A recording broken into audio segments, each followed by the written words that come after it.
Hey, what's happening, folks? This is Casey Jewett here. Hello, I'm Brandon Watson. I've been in the brewing industry for about 6 years now. I've worked for Megaton, Ingenious Brewing Company. I've been in the craft industry for the last 3 years. I started at Backview and I've been with Megaton as the sales manager for the last year and a half. I've been a sales rep for DECA Beer Co. for about a year now, and I also run their social media accounts. I'm the creator of a local Houston-made drinking card game called F Your Liver. Welcome to the Beer Someone podcast. Hey everybody, and welcome to Beer Someone episode 18. We're here at No Label Brewing with Tom. You guys are back at No Label. We're back at No Label. This is the first time we've ever come back to a brewery and done a podcast. Your microphone's really erect right now. Oh yeah? Yeah, it's sticking straight up.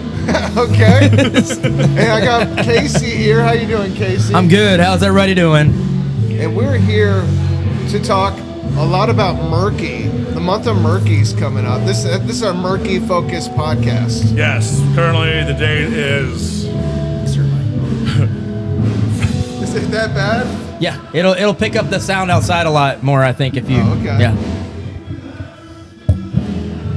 Yeah, we got a band playing right now, so we're just... We're talking over them. Yeah. I think we're going to be okay, though. Yeah. Yeah, probably. Yeah. What's the worst that could happen? Ooh. But yeah, we're currently 5 days out. I assume when this airs, it'll be what next? It would be next Friday. Next Friday, right? So the third. Yeah. Oh god, it's gonna be a month. Yeah. For me, it's what the next 2 weeks are probably some of the busiest. I still got to run passports to everyone. And then I gotta visit everyone individually and shoot videos. What's a passport? All right, so the month of Murkey, for those who don't know about it, Murkey Myers is our double dry hopped Imperial Hazy Double IPA. Just a real high ABV juice bomb. Started here, and really just killer. We're cinemaphiles here. We're all kind of nerds. A lot of people in the beer industry are nerds. But we created Murkey Myers, like great pitch, perfect branding. But years ago, during like an election time, I was really tired of yard signs. Mm-hmm. And Murkey was always took Michael Myers, and there's this iconic Michael Myers peeking behind the bush. And I was like talking to Rodney Campbell at Cast Branding. I was like, how can we get? He was like, well, we can do a custom cut yard sign, yada yada yada. And then I was like, oh, let's pull this. And then so we pulled that trigger, and we kind of had this organic thing at the brewery where it was like, hey, everyone, buy this. We sold them at cost because there's no way to buy a piece of paper or make a whatever. Right. But we sold this guy at cost. And it was just like, hey, just put them in your yard, take pictures of it around Katie. Make sure you're on the mic, Tom. Wherever. Take pictures of it like around Katie. And then if you do that, then like post them. And it became this nice viral people. I've seen Murkey Myers everywhere I go, right around like Texas, and then he kind of haunts you, huh? Then Excalibur from Galveston Bay. Well, you guys are doing a show with Skylar. We're gonna do a show with Skylar. Love Skylar. He's a very talented brewer, and he's a unique soul. He's a wild card. He is very wild. I love that dude. He kind of one-ups me on the wild a little bit because I'm like, I'll always throw out like a crazy suggestion, and he'll be like, always game. I would take Murkey around with me, and he kind of became this little character, this cardboard piece. Yeah. And we went to like GABF, which is coming up. Can't wait, I'm gonna be there. And Texas Craft Brewers Cup, and then Skylar, I think he had I lost Murkey at one point, and I just see Skylar walking out of Meanwhile Brewing with him. And I'm like, Skylar, what are you doing? He's like, he'll be all right, Tom. And then I'm like, oh no! What happened to Murkey? What did Skylar do? Skylar's night with Murkey. And then weekend at Murkey's. And that's where. So it did start with like just the idea that what if Murkey is this character that goes to all these other breweries and he has shenanigans, right? I love how you bring brewery people together. That's what I think when I think of Murkey, I think it brings craft beer people together. In the best way, yeah. In the best way. I think you are... Well, I think it's what you guys have, like, with this podcast. I mean, correct me if I'm wrong. I mean, like, so DECA, Megaton, but you guys get to now, really recharge the craft beer batteries, right? You visit other breweries, and it's like, oh, I forgot why I'm in love with this thing. I don't think there is a Beer Someone podcast if there is no Murkey Myers, though, for sure. Wow, appreciate that. Yeah. Isn't that right, Murkey? He gets a little camera time today. He does. We got Kyle over here helping out, switching the cameras. Murkey's definitely going to show up. So the idea really came from the yard sign itself, and then it just developed into. Well, it's like every year it just kind of morphed, right? Yeah. It was like it's like a great name one year, then the second. How long have you been doing Murkey? Yeah. 5 years now. 5 years? 5 years since 21. From yard sign stage to now. So he's like 1 year's name, then 1 year's graphic, yard sign. Then the month of Murkey 1, 2, now we're 3. So we started in 2021. Yeah, that was about right. Almost every year there's like an iteration of it. Like it just kind of it's like a gremlin or something. It just like kind of evolves overnight. It takes on a different or a tribble, The double. It was like, oh, what happened? And it's great because it means everyone has its own. Like at New Magnolia last year. We had this thing called the Murkeys, which is also an evolution of the being way off. Let's circle back. So so Galveston Bay, like Skylar and all those shenanigans, he wanted to do a weekend at Murkey's. Yeah. But then we're hanging out with Val and the crew over there, like, well, we want to get on this.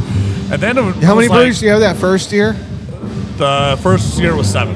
7. Megaton was one of them. Yes. Did you already say what year it was? The first year that you had He breweries? said 21. 21 was first year of Murkey. 23 was first year of the month of Murkey, right? Okay. So everybody wants to get in on it, and then it turned into this thing. Well, I just got this vision in my head of just Murkey,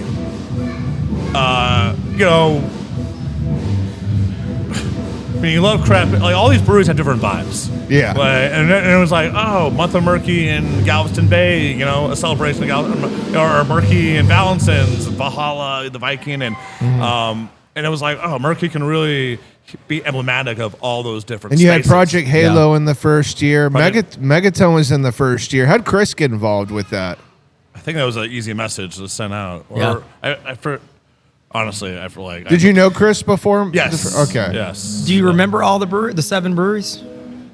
It would be Project Halo. It would be Senate Avenue, Vallenson. Elder Sons was first year. Megaton. I think they're on the tin tacker on my wall. Galveston. Yes, Elder Son one's there. Yeah, Galveston Bay. Yeah. It's better when I think of just the individual Murkeys, not like in terms of the graphics. Right. Yeah. Because I'm like, there was Elder Murkey. Yeah. I'm thinking of that tin tacker. That tin tacker on my wall is the only tin tacker I have that's Megaton, because Megaton has yet to make a tin tacker. So this is wild. It's wild, but yeah, that's the only tin tacker I have with Megaton on is this Murkey Myers one in my wall. Cool. Yeah. It is cool. I love the tin tacker. I love the concept of it, yeah. Well, great. So when everyone started getting involved, when it was really just the people that I knew or people on my phone. I was like, "What do you want to do?" This? No, it's coming back to me. So Chris got wind of it, and Chris reached out to us. Did he? Okay. Because everyone else is kind of. I mean, I see Skylar all the time. I see you pretty often. Now, but back then not so. But I see Skylar all the time. Val's one of my closest friends. Andrew. Got a good relationship with. I'm happy to say that at Senate he's become a very good friend of mine. Halo is the closest brewery to us, and they're not doing it this year. Halo's they're not doing it this year. They're just out of the haze game. They didn't do it last year either, although they were at the Murkeys. Yeah, I was here. I remember seeing them here. Yeah, that's cool. They're still We just did a couple events together, so it's not like we're all not collaborating. We're collaborating, right? But, every brewery has its own brew schedule and events. Yeah, I think also their Oktoberfest, their anniversary. It's we all got a lot of stuff going on. Yeah, it just is what it is. October's a big craft beer month for sure. Yeah. But. And then it was like, once all these breweries were involved, it's like, how do we connect us all together? And when we go to other cities, brew cities, right? They have these kind of like travel, passport. Like when I think about stuff like all the collaborations like we've done with other breweries, I really kind of try to get back to why I fell with craft beer to begin with. Like showing up to specs and chasing Pumpkinator runs, you know, and like all that stuff that like I love chasing. I like beer events. I want to be a fan. Yeah. I need something and it's so easy for all of us, I think, to get caught up in the regular. Like Oktoberfest is definitely a non-regular. I think it's a challenge. It's if you're looking for something to do in the city of Houston, especially if you want to get into craft beer and the craft beer scene, this is a great place to start because 19 breweries this year. 18 required. 18 required. We'll get into that for sure. But if you want to visit 19 or 18 unique breweries in the mostly the Houston area, this is an experience for you and your friends. It's almost a scavenger. It's a scavenger hunt. It's what it is. It's and honestly, everybody has their own interpretation of what Murkey is, and they have their own namesake, of course. Yes. Yeah, there's very little guidelines outside of like. I try to make it the easiest collab ever because, like, I think we've all been a part of... It's a cool collab, 19 breweries. We've all been a part of collaborations where sometimes there's a little more... I wanted to make it easy for brewers. Yeah. Right? Like, people... You don't have to follow a recipe. You just have to follow the style guidelines. Just the style. Like, you know, everyone... Chris Hernandez, who does... At this point, he does all the Murkey So I was art. going to ask that, too, when he started to do artwork for the Murkey Myers. So he started right around the month of Murkey. Okay. So we've had different artists do Murkey. So Anthony Garitti from Beer Chronicle Houston was the first one. Yeah, I know Tony. Yeah. Somewhere I have a picture of me drawing a sketch of Murkey and sending it to Anthony, and then Anthony just being like, "Oh God, okay." Fix this. Because it's all trash, right? Like, well, anything coming from here is trash. Yeah. But I sent a sketch to Anthony, and Anthony's like, "I'll make it work." Yeah. And he did, and Anthony is fantastic. Yeah. But Chris has been, him and I get along so well. Also, these things are almost proximity relationships. I see him so often. Yeah. Is that so we can talk about these things? And so Chris has come on to do. He's done all the month of Murkey stuff. I think you've started a trend and built a lot of relationships. It's funny, between all these breweries that you've brought together in this event, that these are lasting relationships. They get excited. These people get excited when they see each other. I see it all the time at these guild meetings and other events. You brought people together. Well, I think this is also a very unpretentious group, right? Yeah. Because I think the only way for it to work is if it's like every year. I can say this now because now we're in like year 3, right? But like last year when the group size doubled, all the new people coming in to do month of Murkey was like, how's this gonna work? What's gonna happen? And then there's Andrew at Senate. Don't worry about it. It will take care of itself. Right. You're overthinking it. Yeah. And then this year, same thing. Like Paradigm is like, hey, what are the rules? Talyard's like, where are the? And now all the people from last year are like, don't worry about. Yeah. Like this is. Right. Somebody asked me the other day, they're like, how do I get my passport? And I'm like, don't worry about it. You he's get gonna come it by. at the I think that's individual cool that you brewery. hand deliver them. But you get it at the individual brewery. Every brewery will have passports. Right, but it's cool that you don't mail them out. You don't have somebody do it for you. You go personally hand them out. I'm going in, I'm doing the runs, and then I'll be shooting videos and stuff like that. I'll be. It's work, but it's also it's refreshing, right? And also it's the craft beer community good, I think, and it's amazing how the interest has. Like last year was definitely better than year 1. Yeah, like more people completed it last year. Like more people got these things done, but this year people have been messaging me 2 weeks ago asking about like, hey, when are the passport? When are so, like people are. Do you remember how many people completed it? Last year? About 27, wow. 30, something like that. That's awesome. That's how many finisher cheese rewarder finisher things I ordered. So last year, the first year, if you completed it, you got a 10-tacker. Yes. If you went to all the breweries, you got this special little 10-tacker. I have one of those at my house. The second year, you got this T-shirt that I'm wearing today. Yeah, well, because there were challenges. One, the tin's amazing. The tin was designed by Anthony Garitti. So Anthony Garitti did the tin that year, and then there was a special shirt that Hernandez did. Oh, really? So it was two designers both tackling, kind of different aspects because there's only so much time. You know, it's like how are we gonna?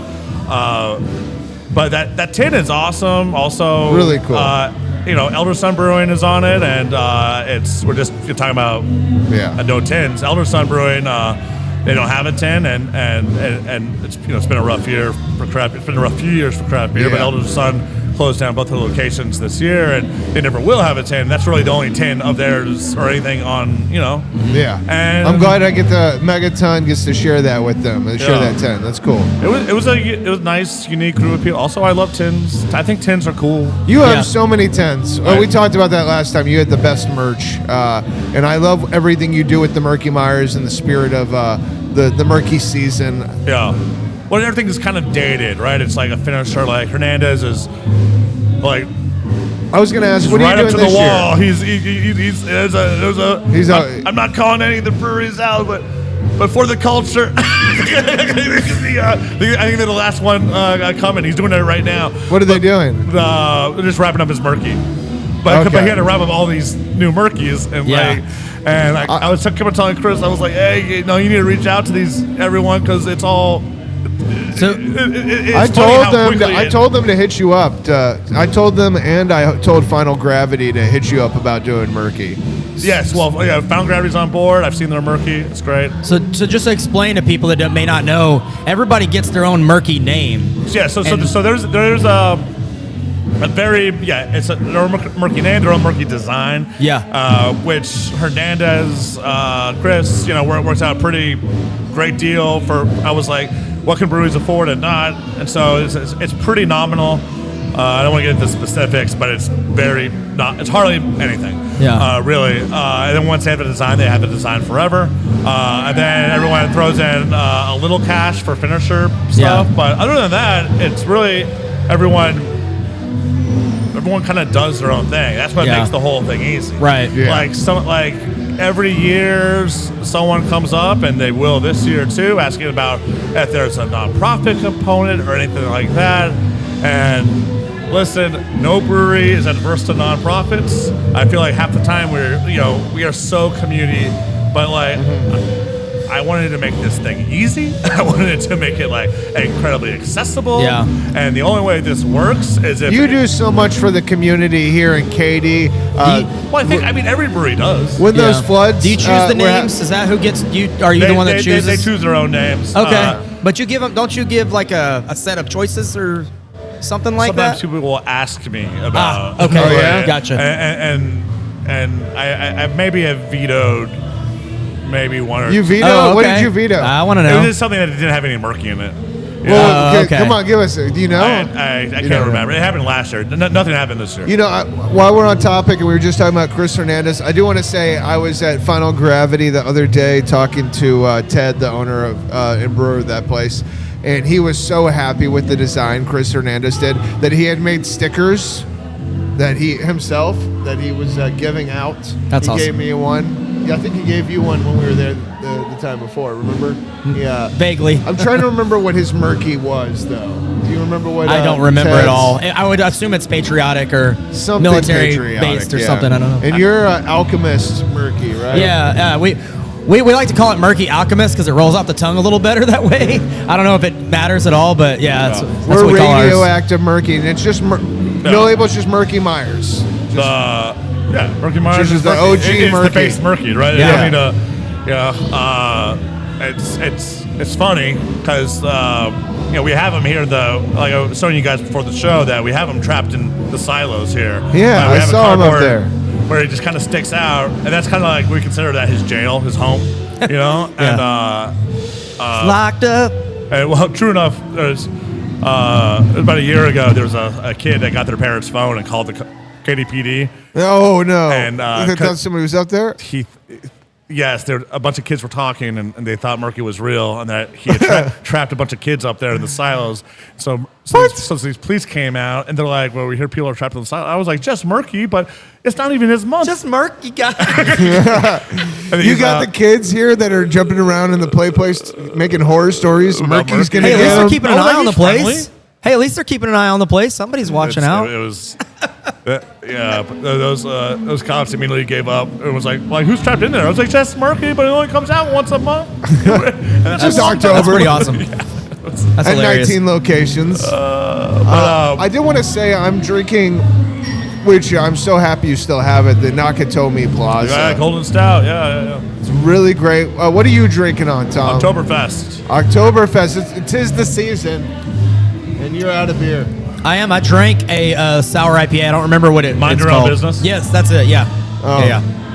Nice. Very good. And it's Very gone, good. so. Yeah, the beer's good. Hopefully, we can get some Murkey tap to try. Yeah, so as I think everyone is aware, we have Murkey ready to go, but we hold it back to October 1st because the last thing we want to do is run out when. Yeah. You know, I just want to get my stamp. I want to be the first person to get their stamp. let's not do this again. No. I don't have to win. I but will wait outside for 4 hours if I have to. I don't have to win. But I just want to be first to get a stamp. Do we? I want to make sure. Do you need to take a break in just a minute? Because Yeah. we could tell the story about Brandon. And We're only 20 minutes in right now. I'm just making sure. I just want to make sure we were keeping an eye on it. Yeah, We can tell the story about me. I definitely we can get into, we can get there. We can get we can get there. But do we have like a passport and if on hand? I've not printed any of the new passports yet. Can we do it on a break? Can we print them? Yes. Can we? I want to get it today, Tom. Oh no. He's like, oh no. We can Here get we into go. it. We can get into my story. Yeah, no, it's hilarious. We can get into story. it. We're talking Yeah. about last year, Brandon swinging for the fences, trying to hit all the breweries and as fast as possible to beat and win the grand prize. That's not how it started. So I was, if I'm being honest, whenever I was trying to promote Megaton, I was trying to promote all the local breweries that were in it. I'm like, what if I just went and recorded myself? I even told you, I was like, I didn't even know what I was doing. I just started doing it. Next thing I know, I'm at DECA. I'm talking to you, and I'm talking about, and you're explaining what the event is, and then I kept going, and then I'm like, oh, I went to 8 breweries in one day. This is like the magic and the horror story, right? Yes. It's like because the magic is, I'm watching I'm really excited by watching because you're doing the thing, Right. right? You're videoing. He's videoing himself going into the brewery, Yeah. asking for the beer, I'm drinking. talking to the brewers if I Yes. can. Right. And in that first one, it's very like, hey, we're starting out the month of Murkey here, Yeah. and then by the third one, hey, Tom's you're doing a watching great all of job. Yeah. So happy to be here. And then there's an hour-long break. I was like, what's going on? And then you show me Vallenson. Oh no! He's gone south. He's like, here we are. Yeah. I'm like, oh no! I might have, the whole time I was filming that, I might have been calling Tom out though, been like, hey Tom, look at me, I'm at Vallenson. I know you're watching this, Tom. It was exciting watching it though, because it was like, oh, these are all the places that we all, and you're doing you're exploring, which is the part, right? Yes. Right. It was so much fun. I think this year, and I still want to go to those breweries and do it. Me and Casey might even make it a thing for the podcast to get some clips like that. But I'm not going to try to do them all as soon as October 1st starts. Yeah, done. I'm gonna maybe do 2 at a time. Well, relax. enjoy the beers at each place. Well, I enjoyed the beers at each place. when last year we were talking to when we were doing year 2, we were talking to everyone. It's like, hey, when someone walks in with a passport, here's what is most likely. If they're walking in from a passport, if they're not picking it up from your brewery, that means they're from someplace else. Yeah. And they most likely never been to your place before, That's right? cool. And that is 100% a new customer, not like a local, Yeah. You're bringing new customers to this place. There's a group, a couple, a guy named David, a girl named Cassandra. During year 1, they recently had a baby. They hadn't been drinking because new baby, whatever. But then they're like, oh, we're gonna go out, and her parents lived right next to Megaton. Never knew Megaton even existed. And they're Wow. it's been right here this entire time. Yeah, it's crazy.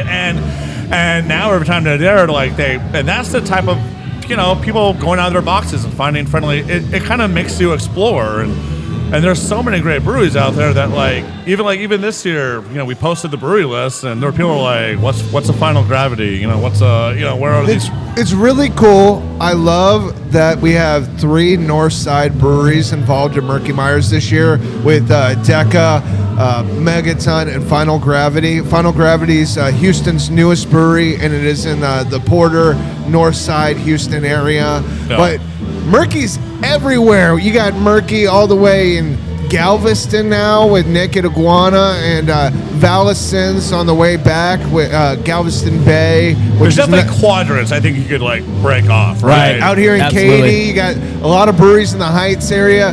What is it? Columbus, right? Yeah. So yeah, if I were doing Hound song, it's like Senate No Label Hound song is that perfect track. Yeah. We haven't announced it yet because this has been evolving, but Announce it here, please. so the guys at City Brew Tours have created a custom Month of Murkey kind of event. Here, tour. I already made notes on that if you want me to Are help they you. going to all 19 breweries? So I actually looked this up today. Yeah, he posted it. City Brew Tours is he does all sorts of brewery tours in Houston, but he has a Murkey tour this year, and he has 6 dates. The dates are the 2nd, the 3rd, the 5th, the 9th, the 12th, and the 17th. It ranges in different times. The first one starts at 4 p.m. It's on a Thursday. But then they have there's a Sunday at the 12th where it starts at 1 p.m. Tickets after taxes and fees are around $74. I think that's worth it because you're drinking How many of the places? 8% IPAs. I'm sorry, how many? Where is it taking you? Is it? So that is a good question because I don't know if it says. Oh, it's right there. Okay. There. But take my glasses off.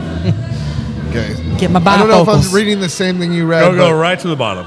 That's all the dates and all the Okay. brews. October 2nd, Yeah. Final Gravity Brew Pub, DECA Beer Company, and Megaton Brewery. Awesome. Oh, so you knock it out. You have to go do each one. It's a different date. So there's Okay. 1, 2, 3, 4, 5, 6 dates. Yeah. So October 2nd's Final Gravity Brew Pub, DECA Brew Pub, Megaton Brewery. October 3rd's Walking Stick Brewery, New Magnolia Brewery, Turkey Forest Brewery. It says Turkey and Forest Brewing, but yeah, Turkey Forest Brewing. Then you have October 5th, Paradigm, Senate Avenue, and Excalibur. October 10th, Frosttown Brewery, Vallenson, and For the Culture. October 12th, Nice. Devil in the Deep, Naked Iguana, Galveston Bay Brewery. I didn't even realize Devil in the Deep was in this. October 17th, you got Talyard, Hound Song, and No Label. That's No. awesome. That's really cool. So he's hitting And- all of them on those days. Yeah, so it's spreading it out. yeah. This has all been evolving very quickly, like back and forth, been going on for it's 2 days. Yeah. but it's That's amazing. it's just a great way for people to, if they can't make if a certain track is too far or they need because it's easy to do what's in your area, and then, Right. But here's a way for you to not have to drink and drive. You can just Uber to one spot and they take you on the entire thing. And, Right. I love seeing Megaton on that list. It's really cool. But it's another example of just the thing getting bigger and bigger, step by step. More things, less than 10 people completed the thing the first year, and then last year, it was slightly under 30. Yeah. And the fact that people were even coming close, it's just why people the passports, and they're like, hey, I'm gonna make. Did we already talk about the prize for the person that completes it first? Yeah, what was we talked about? So the first the year- tail Talk about what you- tacker, yeah. we talked about the T-shirt. I did ask you what the prize was this year if you complete it, but yeah, also what is the prize if you are You're the first. one to complete it this year? So I'm getting rid of that first one. There's no first prize. It is so all completed Thanks, Brandon. passports. All completed passports get into a raffle Okay. where there is a grand prize. Oh, is that my fault? I said thanks, Brandon. I got a little. Fixed the problem. We didn't really finish the story, but what they're saying is I got a little competitive last year. Well, honestly, I did. No, I did. I wanted to win, and but honestly, let's play it out. We weren't really expecting it to even be close, right? Yeah. So, but let's really play it out. Over the course of 18 breweries. What happens if someone stamps their passport at 1:30 p.m. in Galveston, and then they order the beer or something at when we. You have to start asking for receipts across town. I think it becomes a raffle's a good idea. That's a good way to do it. Well, all finished passports everyone gets a finisher tee this year. Which okay, is, it's not going to be this. It's going to be something. It's a new design. It'll be a fresh design with all the Murkeys. Okay, it's a cool shirt though. It'll be. We're working on a fresh design on the front, and then all the individual Murkeys, kind of usual suspect style in the back. Yeah. And then. Everyone gets all the finished passports get put into a raffle. Which one of the prizes will be a taproom party here. But I'm also when I visit all the breweries, I'm probably gonna snag like a merch item or something, and I'll create a little brewery bundle. Nice. From all 19 breweries? Well, so I have to visit all the breweries. Yeah. Right. So you were gonna do that anyway. So it's not too. I mean, people, if like you have a hat or a six-pack or whatever, it won't be too hard to put that together. Right. That's a cool ass gift basket. No, it will be right. And so, so you get a taproom party, a basket bundle, and then we'll have a third Murkey kind of thing together. So you can win all that. Most importantly is the 23rd. If you can get all the Murkeys done by then, which is, I love how this brew tour is that they got it right to that line. Yeah. Because if you do it all by then, you get to the I think the best thing. It's the reason why I think this thing keeps on going, which is the Murkeys, which is our industry event, which is the whole. I think we should probably get beers before we get to the. Yeah, I definitely want to dig into because I have questions. What are we at right now? 31 minutes. Y'all want to take a break? Yeah. Okay, let's pause it. Are you someone who loves beer and is looking for a bigger home so you have more room for that beer? Are you looking to move closer to your favorite brewery or bottle shop? Whatever the reason, you need to call Hugh Height, the Texas Beer Realtor. Hugh is a craft beer fan looking to help out his fellow hopheads any way he can with their real estate needs. That's Hugh Height, TexasBeerRealtor.com or 281-939-8182. Hello, and welcome to Spider Games. A few years ago, I started selling a couple video games on eBay. Now I'm selling video games of all generations, retro toys, and anything I think's cool. I'm a top-rated seller because I package well and I take care of my customers. Check out my store on eBay. It's called Spider Games. Do you have any old video games sitting around? I buy video games of all generations, and I pay better than the game stores. If you do, email me at spidergamesebay@gmail.com. Hey everybody, we're back from a break. We're here at No Label talking about Murkey Myers 2025, year 3, 19 breweries. Can we talk about some of the, well, we were talking about Murkey. We can. Yeah. Also, the breaks are the best part. Yeah? When I used to do Drink of Ages with John, so we had everything segmented on, we had to do basically 15, 20-minute sets, and then we would have to break for commercials that were put in, and the whole thing was edited. We got a couple of those. So we had to, because we were also trapped under. Yeah, you were on the radio. You were the real deal. Yeah, right. So we're trapped under like an hour, so we have to, whatever. So we do these breaks, and so it was essentially it'd be 4 segments, and man, that 4th segment. Things got better, but woo! You ever want to find a good episode of Drink of Ages? You would just go and let me just see how it sounds like at the end. Yeah. And this asshole, and be like, oh, pretty good. It's gonna be a good one. I used to love listening to him. Yeah, it was good. There's not enough of you guys out here doing this. Oh, this is so much fun. It's so crazy. The last time we were here and we recorded, it was episode 6. This is episode 18. So we've done 18 of these now. Me and Casey, I don't know if we've talked about this, but we're we're gonna do a couple more of these this year, and then we're gonna call it the end of season 1, and we're gonna start back up at either the end of this year, or the beginning of next year. Yeah. Was the beginning of season 2. Do a little Christmas break. Well, yeah, break's good. We need a little break, just like a month. Yeah, well, you guys have been pretty consistent with it, so I think you can pat yourselves on the back, right? Yeah, I came to you.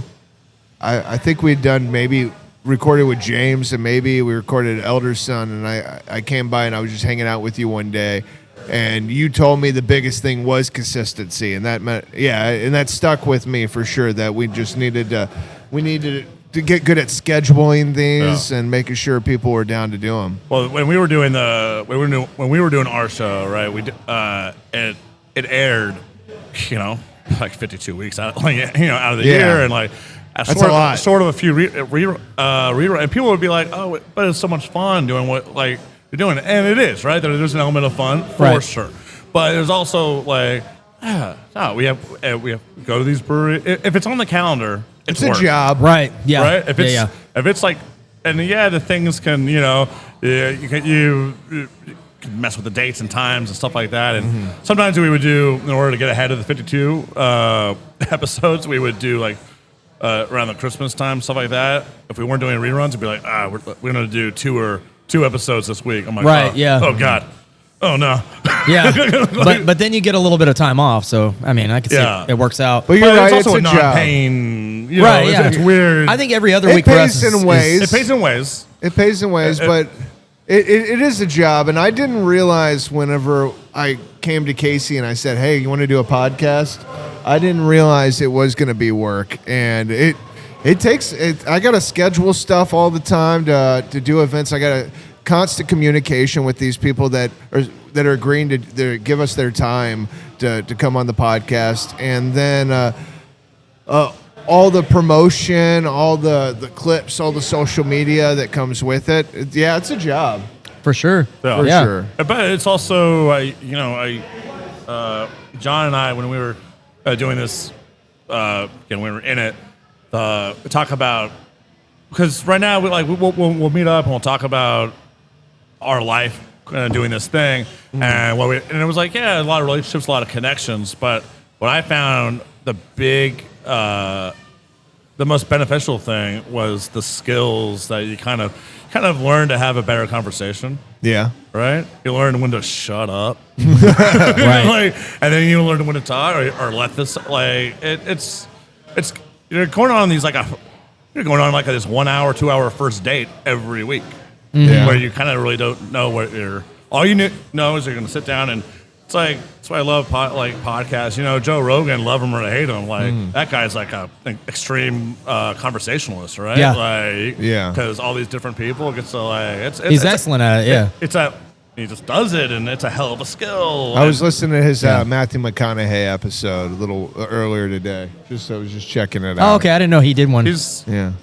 And Rogan's great when sometimes he'll talk about, he had Cash Patel on like a month or two ago, head of the FBI, and in the episode you're like, oh, you've seen Rogan? He's like, yeah, makes sense, and then later he gives he talks about it like, oh, I could have corrected him here, but like I'm not looking to really get in a fiery. I'm just I just wanted to play it out, have a conversation. I'm not here to make it and be like, oh, he's holding his punches. He just wants to. It's not, right. He's not looking to prove a point. He's not trying to argue with the guy. He just wants to have a good flowing. Right. I think there's so many reasons to do the Beer Someone podcast, but the mindset, the layout of just a couple guys hanging out, and it's really cool when it's industry people and having a beer and having that conversation. There's something special about it, and it's like anybody who's listening right now gets to experience that with us and gets to hear your perspective throughout this podcast. Sure. Mm-hmm. And they get a little beer exploration. Yeah, absolutely. It's a beer podcast. I mean, I'm learning a lot just about Murkey Myers because, like, even last year was my first experience with it, being with DECA for the first time last year. Yeah. And kind of seeing how it all played out and kind of just paying attention to really all I had was social media as far as like where I could gain my knowledge from. Are you going to the Murkeys this year? Yes, I'm going. I didn't go last year, and we'll get to that in a second. I definitely have questions about how that works out, but I definitely wanted to go over some of these breweries that we'll just go down the list Let's go down the list. because we wanted to talk about your relationship with each one. Okay, Perfect. No Label. And- well, hold on, wait. Let's not jump around. There's No Label. I like That's that they're a- listed in alphabetical order. Okay. Yes, Because for fairness. because DECA is first. So DECA, what's your relationship with us? So that started with the previous role on the radio show with all the guys there, and I imagine that's a lot of the relationships, or it started with the podcast, yeah, the radio podcast, show. beer festivals, yeah. With DECA though, it really listen. Well, as you guys know, you get to sit down with people. You talk to them for like for an hour or so. Now you're just not two people passing in the night. of Yeah, you developed a relationship. Yeah, you're not just saying like, "Hey, good beer, good stuff." Right. I like what you guys are doing. Right. Yeah. So You have a foundation. You have a foundation for relationship at least. Yeah, well, or at least, it's, all the guys over there are great. The vibe is great. More importantly, the beer's good. Appreciate that. Hey, okay. What's that? Was it Starbright? Or what's the Light Bright. Light Bright. Yeah. That I beer- like Light Bright. that beer's fantastic. Super also, it just so happens when we were doing the DECA shows, we were there twice, and they were all both Christmas shows. So kind of this weird. When I was dropping off passports last year over there, I was like, oh, no Christmas tree. So I was in my head, Yeah, right. That's DECA, a very talented group of guys. Also, I'm blanking out because there's 4 owners, right? Right. There's Yeah, 4 yeah. Yeah, 4 each points. owner's a letter of the DECA. It's the last 4 initials of the Yeah. the last name initials of the 4 owners. Yeah. Okay. And there was ECA. it's I'm blanking on his name. It's Cody, Jason, Heath, Jeff. It's got to be Jeff. One of them is like in I say oil and gas. White. White. Well, It's probably Heath. They do. He works around the Bel Air area, maybe. Because he used to go to Counter Comment all the time, and for lunch. Another brewery that passed. Anyways, It could be I would Heath. run I into don't know. him like all the time, or he'd be with a client out in Columbus. There's a lodge out there, a hunting lodge, and like I would run into him there. It was like.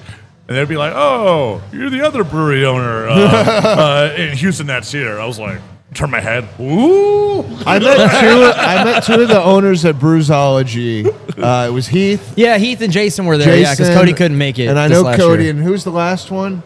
Jeff. Have I ever met Jeff? I don't think so. Okay. Yeah. Yes, I got one more He DECA just owner. moved back to Kingwood, so you might.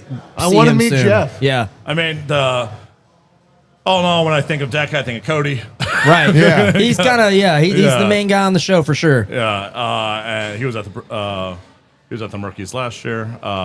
Yeah, he did well. They did well at the Murkeys. We won an award, Yeah, best overall. Yeah, it was which good. But it was a rating of like multiple things. So. Yeah, that's so. I want to say because I want to get into the award ceremony and everything later. Yes. We can Let's still keep going through the still go breweries. through the All right, breweries so- because so- I'll so- save that question for later. All right, okay. The next But brewery. anyways, DECA, amazing. Oh, sorry. Amazing, amazing brewery. And what I love about brewery owners, every time every time I hang out with like Cody, like it is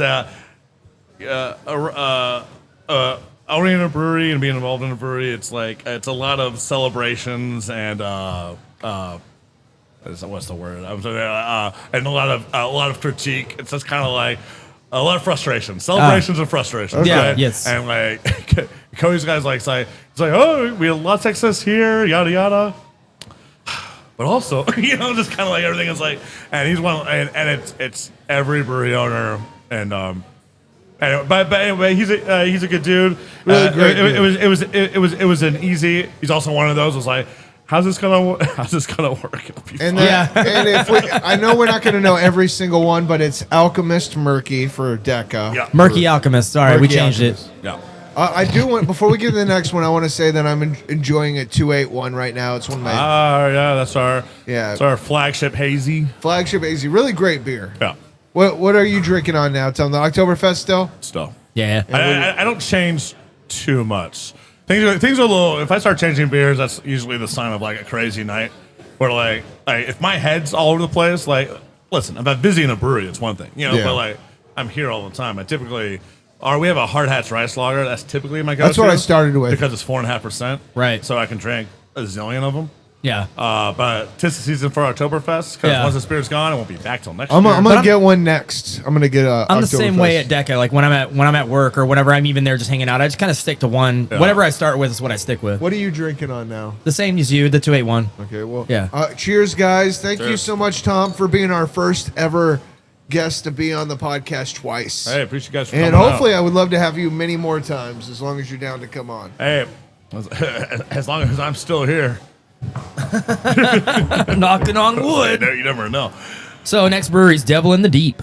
Devil in the Deep. Devil in Deep's an interesting one. So also Eric. Eric. I met him through doing the show, but he'd be a good guy to have on because I have you guys had him on? I have not had him on. I've had conversations with him. He's it's an interesting. I ran into him- assume his stories, and I ran into him during a Stout Fest. Sorry, I don't want to cut you off. No, you're good. I ran into him in Stout Fest, and we're talking about it, and because I heard that he was expanding, he had his Galveston tap He room. moved the brewery. He's Yeah. moved- yeah, He's not in Galveston anymore. Yeah, he's going to Clear Shores. Well, I think not I Clear think it Shores. already happened. No, Bay It's some- Shores.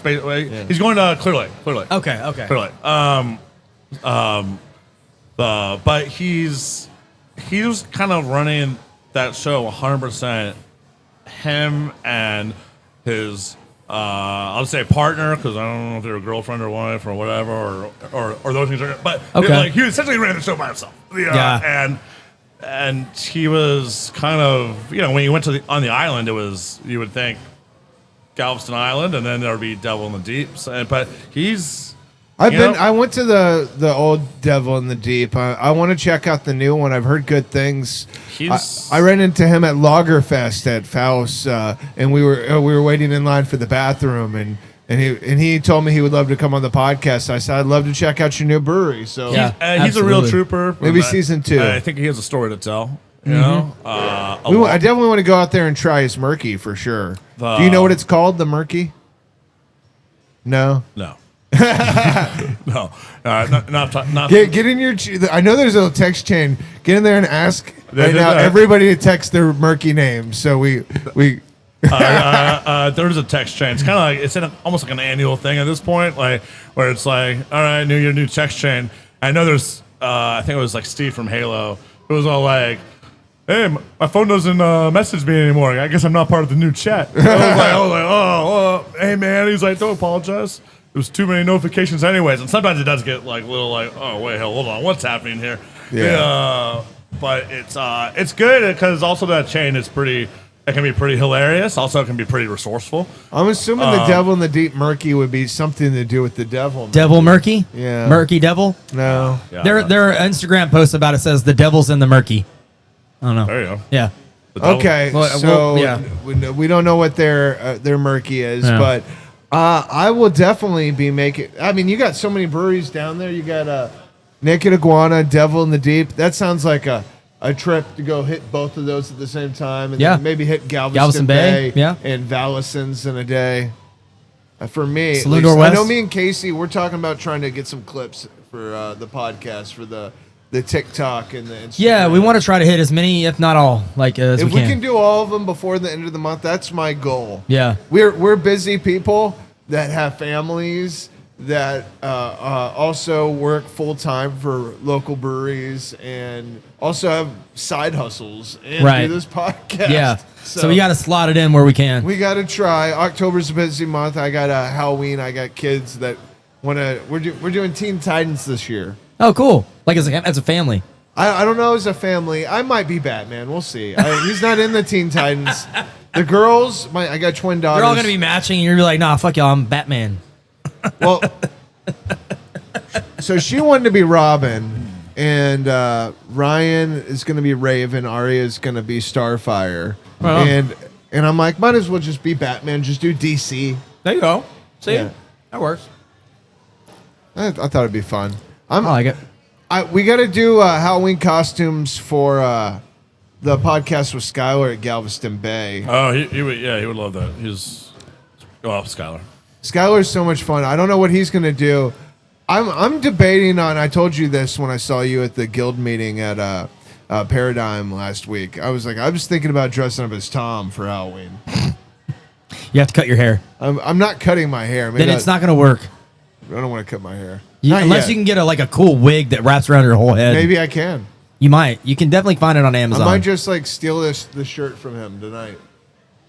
Now you got to get the glasses. I gotta get the. It'll be a little our smaller glasses frame. aren't that different. Yeah, that's true. They're pretty close. They're not too fairly different. No. If I stop shaving and just grew it out. Yeah, you gotta. I Yeah. can grow it out before Halloween. There you go. Yeah, this isn't that much. No, No, this is. it's doable. Okay, But you what's got to after cut the hair Devil though. in the Deep? Devil after that Froststone? is Excalibur. Oh, Excalibur, yeah, of course. Spring, That's Texas. King Murkey.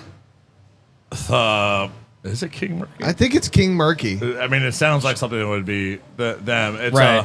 I'm pretty sure it's King Murkey. I am the guy that went and did all the Murkeys last year, so I would know. It's definitely one of the better designs for sure. I like the design. Yeah. But Hernandez did their mural on their Spring location? Yeah. No, Spring. Their Magnolia location. I haven't been to that look. I was there the other day. I was at Deacon Baldy's. I didn't walk in. But he was in their world for a long time. Can you go to that the new Magnolia location for the Murkeys? Any of them. Okay, that's good to know. Any of them, yeah. So So there's two locations for Excalibur. There's one in Old Town Spring, Yeah. and then you have right next to Deacon Baldy's in Magnolia. Yes. And- but I need to go out there too. So I what? might have to maybe when I do because I haven't been to the Magnolia location, but I Deacon Baldy's. I follow them on Facebook, right? Joey's great. Their social media is hilarious sometimes. Yeah. So I need to. I need to check them out. I need to go in there. I heard they make really good coffee. So I was thinking about the other day because I was there and I was like, I've been there coffee's once. It's nice. Yeah. It's cool, cute place. But Excalibur, those guys, yeah. I mean, mostly that relationship is one of those that I do see in passing, like at Beer Fest. But also, really, mostly of that is through Hernandez.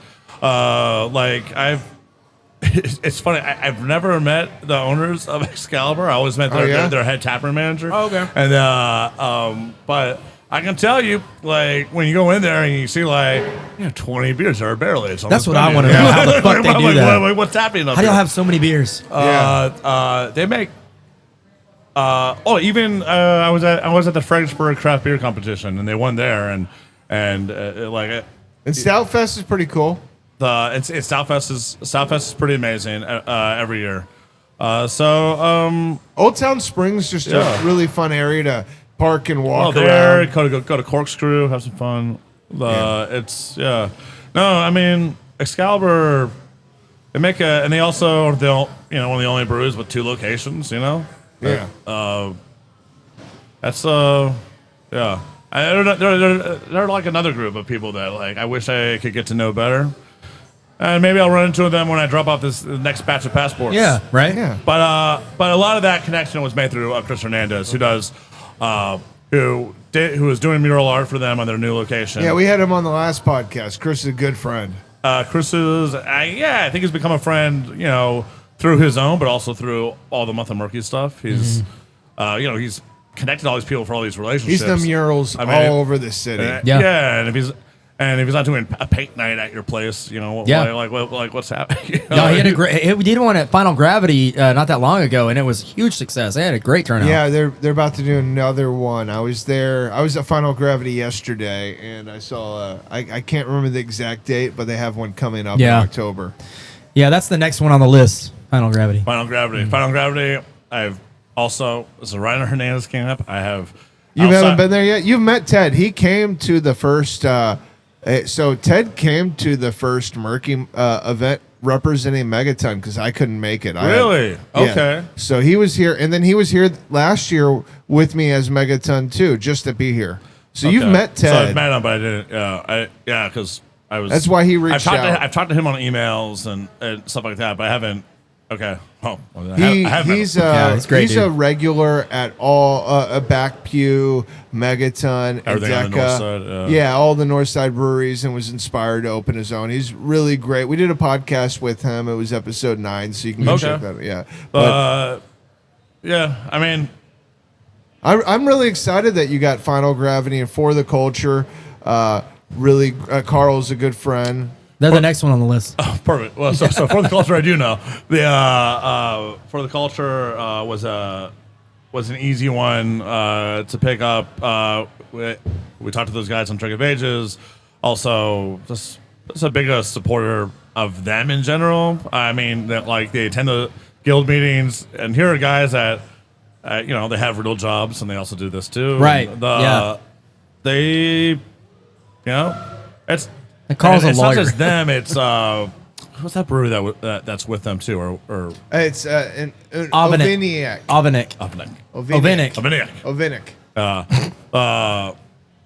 For the Culture. butcher it Every fucking time. I'm gonna get canceled. We butcher it every time. Oviniak. I said it. No, It's no.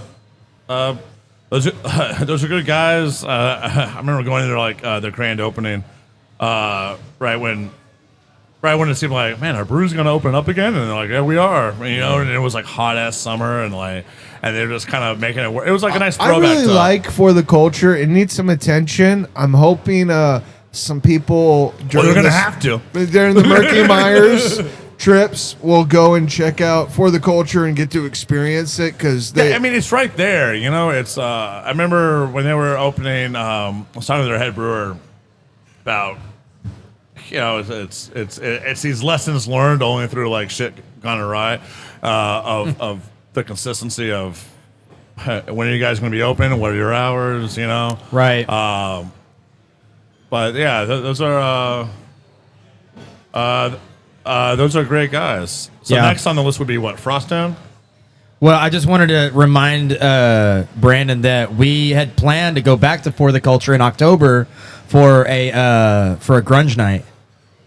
I still want to go to. We had planned on that. And that's coming. It's almost October. I'm trying to look on their busy in Instagram. October. I know it's gonna be crazy. We're but we try have do to go all there these. anyway. I'm doing the Great American We Beer have to go Festival. there anyway. We have to go try their Murkey. So we might as well I'm try to down time it with one of their grunge nights. I'm down to go to grunge night. I want to party. So Frostdown is the next one. Yes. Frostdown. We just did a podcast with them. We did talk That about was a Murkey. good one, too. They Really told enjoyed us that. they were doing the Murkey. I didn't know they were doing it until that podcast. So that was a surprise. Yeah. Another great group of people. Also, Really great group of people. you know, the real only true downtown tap room. Right. You know, and I think, you know, in the book of Houston craft beer, I think they're kind of this new wave of breweries that are nice tap rooms, like with AC and all that. Right, yeah. Like, because you look at like the Frost Towns and the Talyards and all this new wave of like, oh, someone threw a lot of money behind this place. Yeah. like Yeah. this place is nice. Yeah. It's like to come back here. I'm like, guys, we need to clean up these restrooms. Yeah. Their restrooms are pristine. The restrooms are pristine. Every time I walk in there, the lights automatically turn I on. will say it feels a lot cooler in here since the last time I've been in here. Yes. Well, yeah. That's that wonderful AC. It feels really nice. Yeah. Yeah. Y'all made some good changes. Well, you know, we own the property now, so we can go back into debt. So I'm looking forward to that. In just a different way, yeah. That's gonna die here anyway, so it Now, doesn't. do you know what Frost Town's Arctic Murkey, something like that. I think you're right. It is Arctic Murkey. What was Final Gravity's? Arctic Murkey. I don't know. Arctic Murkey. And I don't know what For the Culture's Murkey is. It doesn't. They don't have a post yet. They're about one of the it. ones that are. So it is. It's so when I said there was two, there were still kind of Chris is working on them. Yeah. It is. It is Devil in the Deep, and it is For the Culture. Okay. But so I'm sure Devil in the Deep's the devil. I don't know what For the Culture. Oh, in terms would of the designs and stuff like that. Yeah. All right. So next one is Galveston Bay. Boo! Boo Weekend this at man. Murray's. Boo this man. Boo the Skylar. Yeah. Weekend at Yeah. Yeah. we had Can show it to the camera? Delay. boom. I mean, what's there to say? Skylar. Is it character? He's got 2 GABF medals under his belt. How many you got?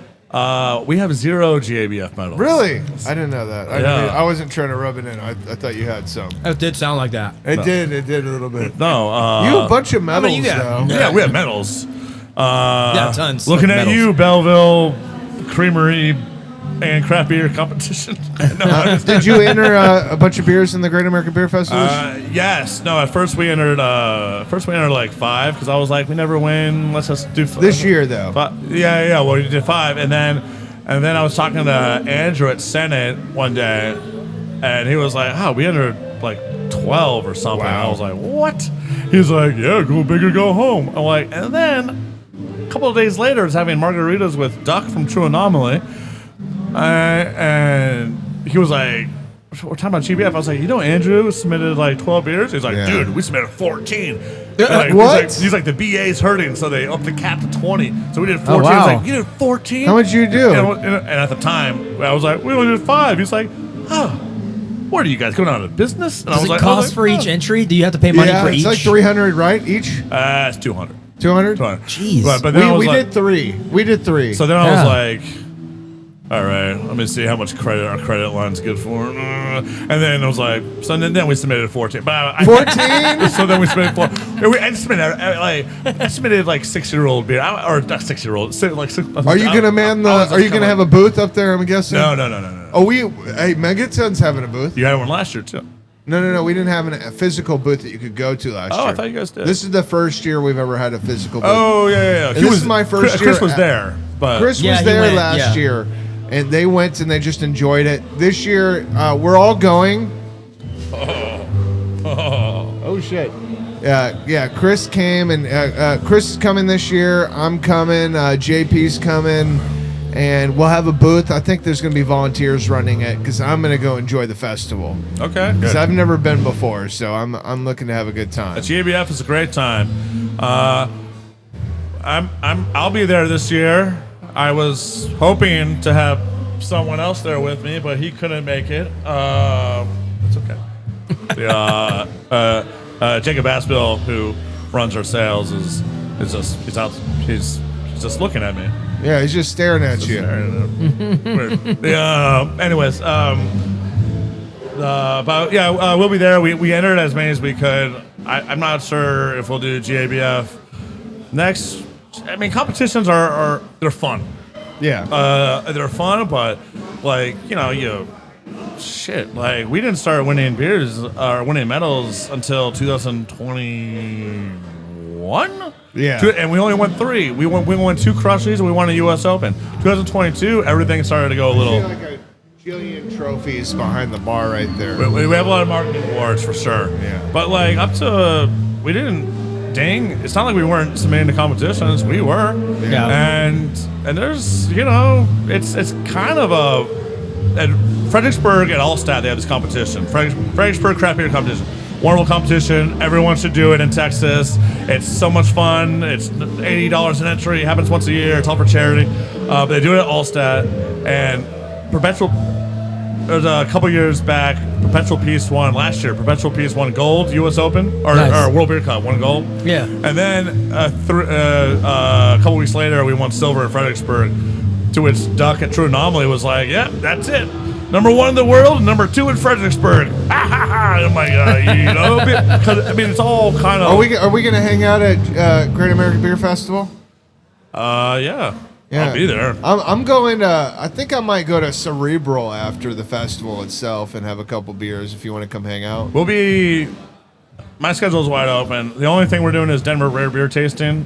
We're at Denver Rare Beer Tasting. We got an invite, which is okay. It's very nice. We're only 3 breweries in Texas, so it's St. Arnold, Alamo, and us. So that's happy. awesome. So congrats. happy about that. It's the last year they're doing the thing. Perpetual Peace put us over and won a gold World Beer Cup 2 years in a row. It's never happened in that category, so it kind of automatically got an invite. Really can't control the medals. It's great to have a World Beer Cup medal. Would it be great if it was like a lager or a Hefeweizen? Right. Yeah. That's a competitive category. Right. Okay, let's get back to the list. We said Frosttown. We were talking about Arctic Murkey, right?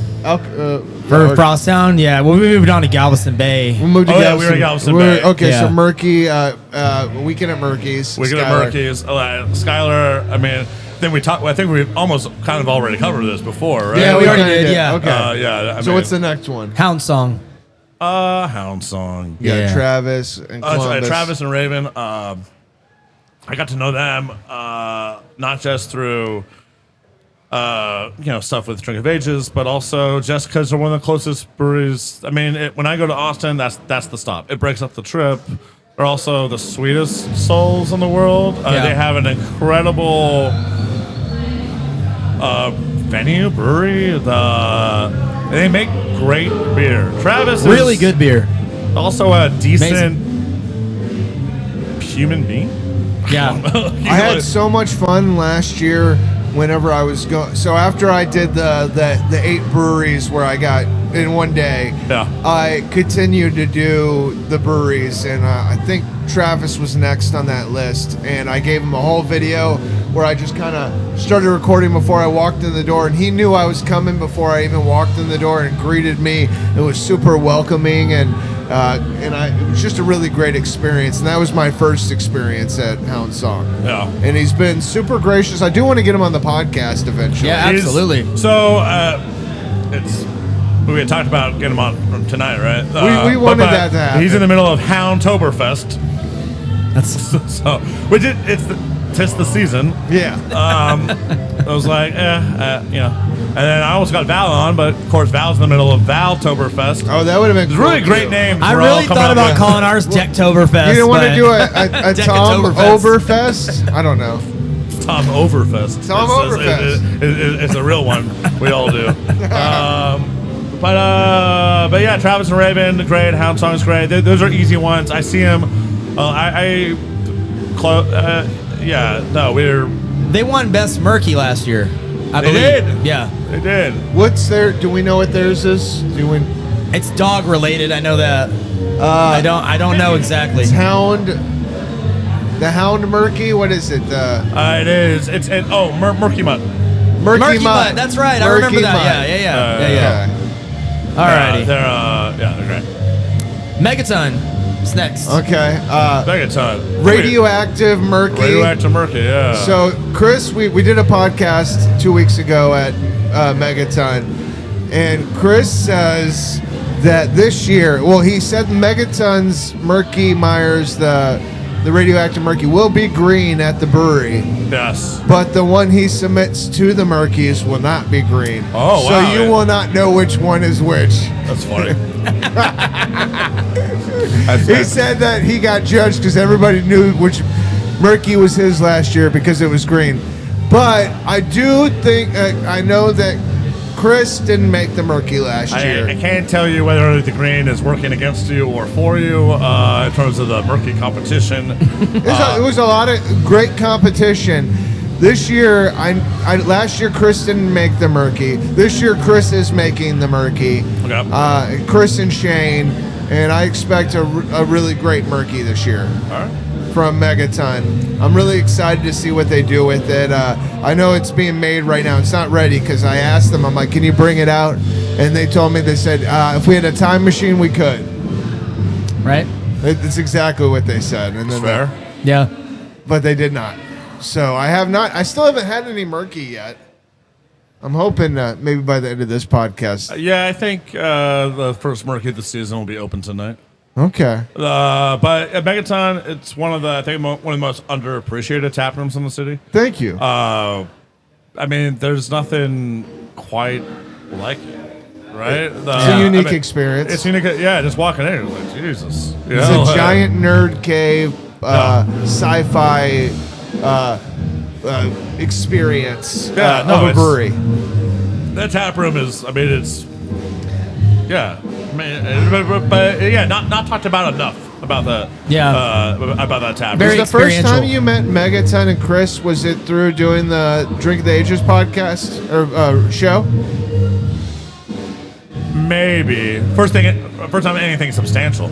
Yeah. And we were there twice. You know, I've been there more since. I love having you, the entire but staff. half the time when I'm running through these places casually, I'm usually if I am running through anywhere casually, I'm usually just running to try to meet a person, right? Yeah. Because it's like Chris, it's like, hey, are you by your brewery? Because I'm nearby. I'll check him for a beer. If he's not there, Yeah. you know how. No, I know. I know what you do. You go to more breweries than any human being I know. If you follow your Instagram, you're 1 week I'm sitting here having a podcast with you, and the next week you're across the country. Well, if I'm traveling, I'm definitely visiting breweries, and I'm having Not one brewery, but like 10. Yeah, well, yeah. What's a good? I usually go in, have one beer. I usually have a Just one beer at each brewery? depends, right? So here's what happens: I make 4 packs of whatever. Yes. I load a suitcase full. Yes. And then, so in a given day, I can probably expect to visit 3 breweries. I drop off a 4-pack here, 4-pack there. Some people are like, "Oh, thanks for the beer. Here's a sticker." I have a beer. It's just kind of like, there's a certain brewery or a person in a tap room that's like, "Oh, I just work here." You're a great Yeah. Instagram Right. follow. What is it, Tom of Texas or I'm from something? Texas, yeah. At Tom of Texas? Yeah, that's it. Go check that out on Instagram. Really But great. then you talk about some, and then it's like, "Oh, hey," it's like, "Dude, the brewer owner or whatever is here." And then that one visit can just turn off the. But usually, when I go to a city, it's like visiting breweries is like a flight. I try to do something. I do that too, by the way. If I'm going somewhere, this is my first time at the Great American Beer Festival. I've gone to Denver the last 5 years in a row, Yeah. and I haven't. I feel like I still haven't hit all the breweries in Denver. Yeah. I'm trying to go to them all, but. But a good piece of advice, though, if you're traveling and you like to hit up breweries, is you don't have to work in the industry to necessarily do this. You can go pick up local beer from your area. When you travel, you hand that beer out whenever you go visit That's these other amazing. breweries. That's a great way to build a relationship with those other breweries. I've ended up in some great conversations with some great. Man, there was 1 year I was driving to the World Beer Cup in Driving? Nashville. Yeah, it's something. So the World Beer Cup every year it changes, right? The city changes. Are you delivering the beer yourself? No, I'm just driving. Just the Okay, experience, okay. right? And and it's funny because the closer I get, and I do a very comfortable drive where I'm like, 3 hour. Like once I get out of Texas, I'll go 3 hours this way, 3 hours this, because once you get out of Texas, things become a lot more. Where major cities are every 3 hours. Right? Yeah, right, yeah. But then there's all of a sudden a convergence of breweries that are also driving to World Beer Cup or whatever. Same thing happens at GABF. That's cool. And 1 year I was going to Nashville, stopped in Memphis at Soul and Spirits, and there were breweries from Oklahoma and breweries from Arizona, and Hell yeah. they all were at this place just by happenstance because they're making the stops too. Fuck yeah. And then we all ended up on the roof of this brewery. I'm doing this trip by myself. I just got No Label beer in my hand, and the rest of the team was flying in, but I was taking the drive by myself. But here I am on top of this brewery, Memphis, Sunset, with these other breweries. That's Hell the yeah. magic of craft beer, right? Right, yeah. Because I think there's something that connects us all. Like, we're all, Is your favorite thing about, for me personally, my favorite thing about craft beer is the community. Yeah. I love beer, but it's something about the community that keeps me going. it's the community and the branding. So I got into this whole thing. I used to do photography, marketing. So, and no industry is marketing so kind of pushed and celebrate. It's there's so much marketing for almost so little reward. Right. Yeah. I also work for a construction company. Yeah. We do a lot of marketing there, but like it doesn't add up to always to dollars. We're going to do this beer launch, and we're going to make hundreds of dollars. Dare I say, maybe 1,000. Dare I say? Because man, I know, like marketing is, especially with like social media, it's you got to have it, you got to do it. But yeah, how do you translate it to dollars? A lot of times, it's difficult. There's only a one-person show over here, so one-person show with a lot of great partners. It's hard to look at it, and you look at the numbers, and you're like, how many people saw this that actually translated to people coming into the brewery but you that have actually to bought do a it. beer? But here's the thing: whenever I worked at 100%. Ingenious and I did the marketing there, I was the only person behind the bar that was asking people, "What brought you in today?" And if people were like, "Well, I saw your post," I was like, "Well, cool, that's working," But a lot of times they were just like, "We just Googled brewery in the area and found you guys." Yeah. But that's honestly the best way to like market research is just ask. Is there any competition out here decide in to come Katy here right now for No Label? Or is it just y'all right now out here? As far as breweries, we've had you have other- craft beer bars out here. We've had other breweries come. Voodoo Battle Hops closed. years ago. Battle Hops. Came and then they closed their doors. I liked And then- Battle and- Hops. And then Voodoo Brewing came, and then they closed their doors. People have tried to open up facilities out here. Then they, I know COVID killed a few plans, and we're the only people out here. There's a lot of mega $1 million bars near us. I mean, like Katy Beer Garden, Right, like within walking distance. Like there's a gate, but you can see them from the. Yeah, that gate won't be there forever. That's. Would you open the gate so that people could walk between the brewery and Katy Beer Garden? We would, yeah. That'd be cool. But it's also you're talking about No Label, Katy Beer Garden, and then You have beer on tap there. Yeah, no, they're a big supporter of ours. We're a supporter of theirs. Yeah. But it's a conversation. They have a silo. We have 2 silos. This is a conversation also involves the city, and it's like a lot. If it was just No Label Katy Beer Garden, then today, right? Honestly, I feel like y'all are the 2 spots. I know they're opening a Pitch 25 out here. Roman Pitch 25, but also that's around an area that. So Katy be booming with bars that have these long tap walls. You got Crafted Kitchen and Taps. Crafton, which has been here for a minute, Yeah. think of Home Run Dugout. Home Run Dugout. You have Andretti's over there. You have Tyler Woods has that Pop Stroke. It's affiliated with Tiger Woods. I don't know. Well, I think he owns he's an investor. Yeah. It's something. Yeah. But That place is cool though. It's I don't know if it's changed. I went there one time. It was $20. That's all I paid for the whole day, and you could. all those places are these $20 million plus facilities. Yeah. And they move an S ton of beer. And definitely the market around us continues to change. There's a lot more there's not a lot of mom and pop shops, a lot of mom and pop bars. There's a lot of these ginormous, like Katy Beer Garden it kind of has a mom and pop demeanor, but this is a multi-million-dollar facility. Right. Yeah. I feel like it would benefit No Label to take down the gate between Katy Beer Garden and No Label, because then you have maybe some people that came out to check out Katy Beer Garden that experiment and walk over to No Label and check out what y'all have to offer.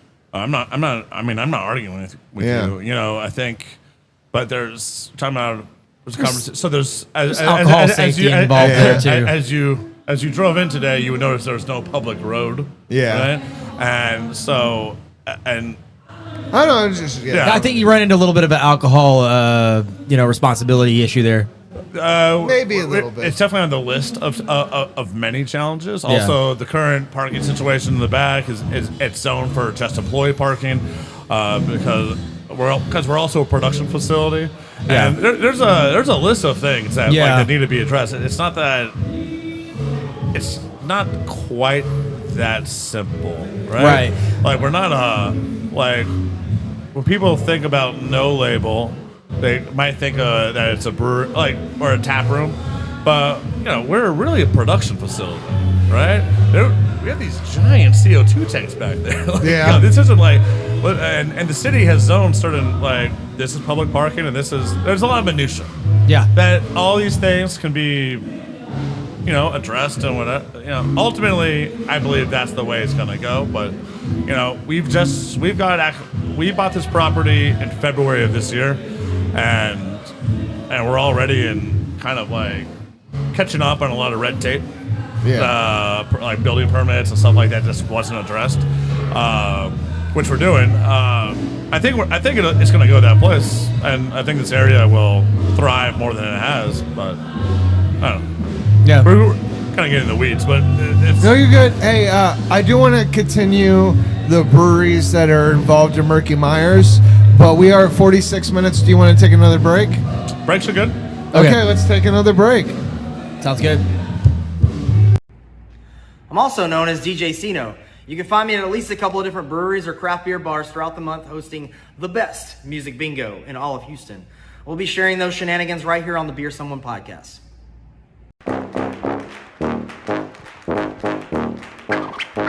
F your liver, the game that will have you salute the general, and then say the alphabet backwards, and then elect the president, and then bust a move, and then throw a ninja star, and then shoot your finger gun, and then roar like a T-Rex, and then freeze like ice, and then karate chop, and then bust a rhyme, and then bet on a horse race, and then spell supercalifragilisticexpialidocious, and then make your buddy laugh. Don't touch the ground because the floor is lava. Tell a story. Read my lips.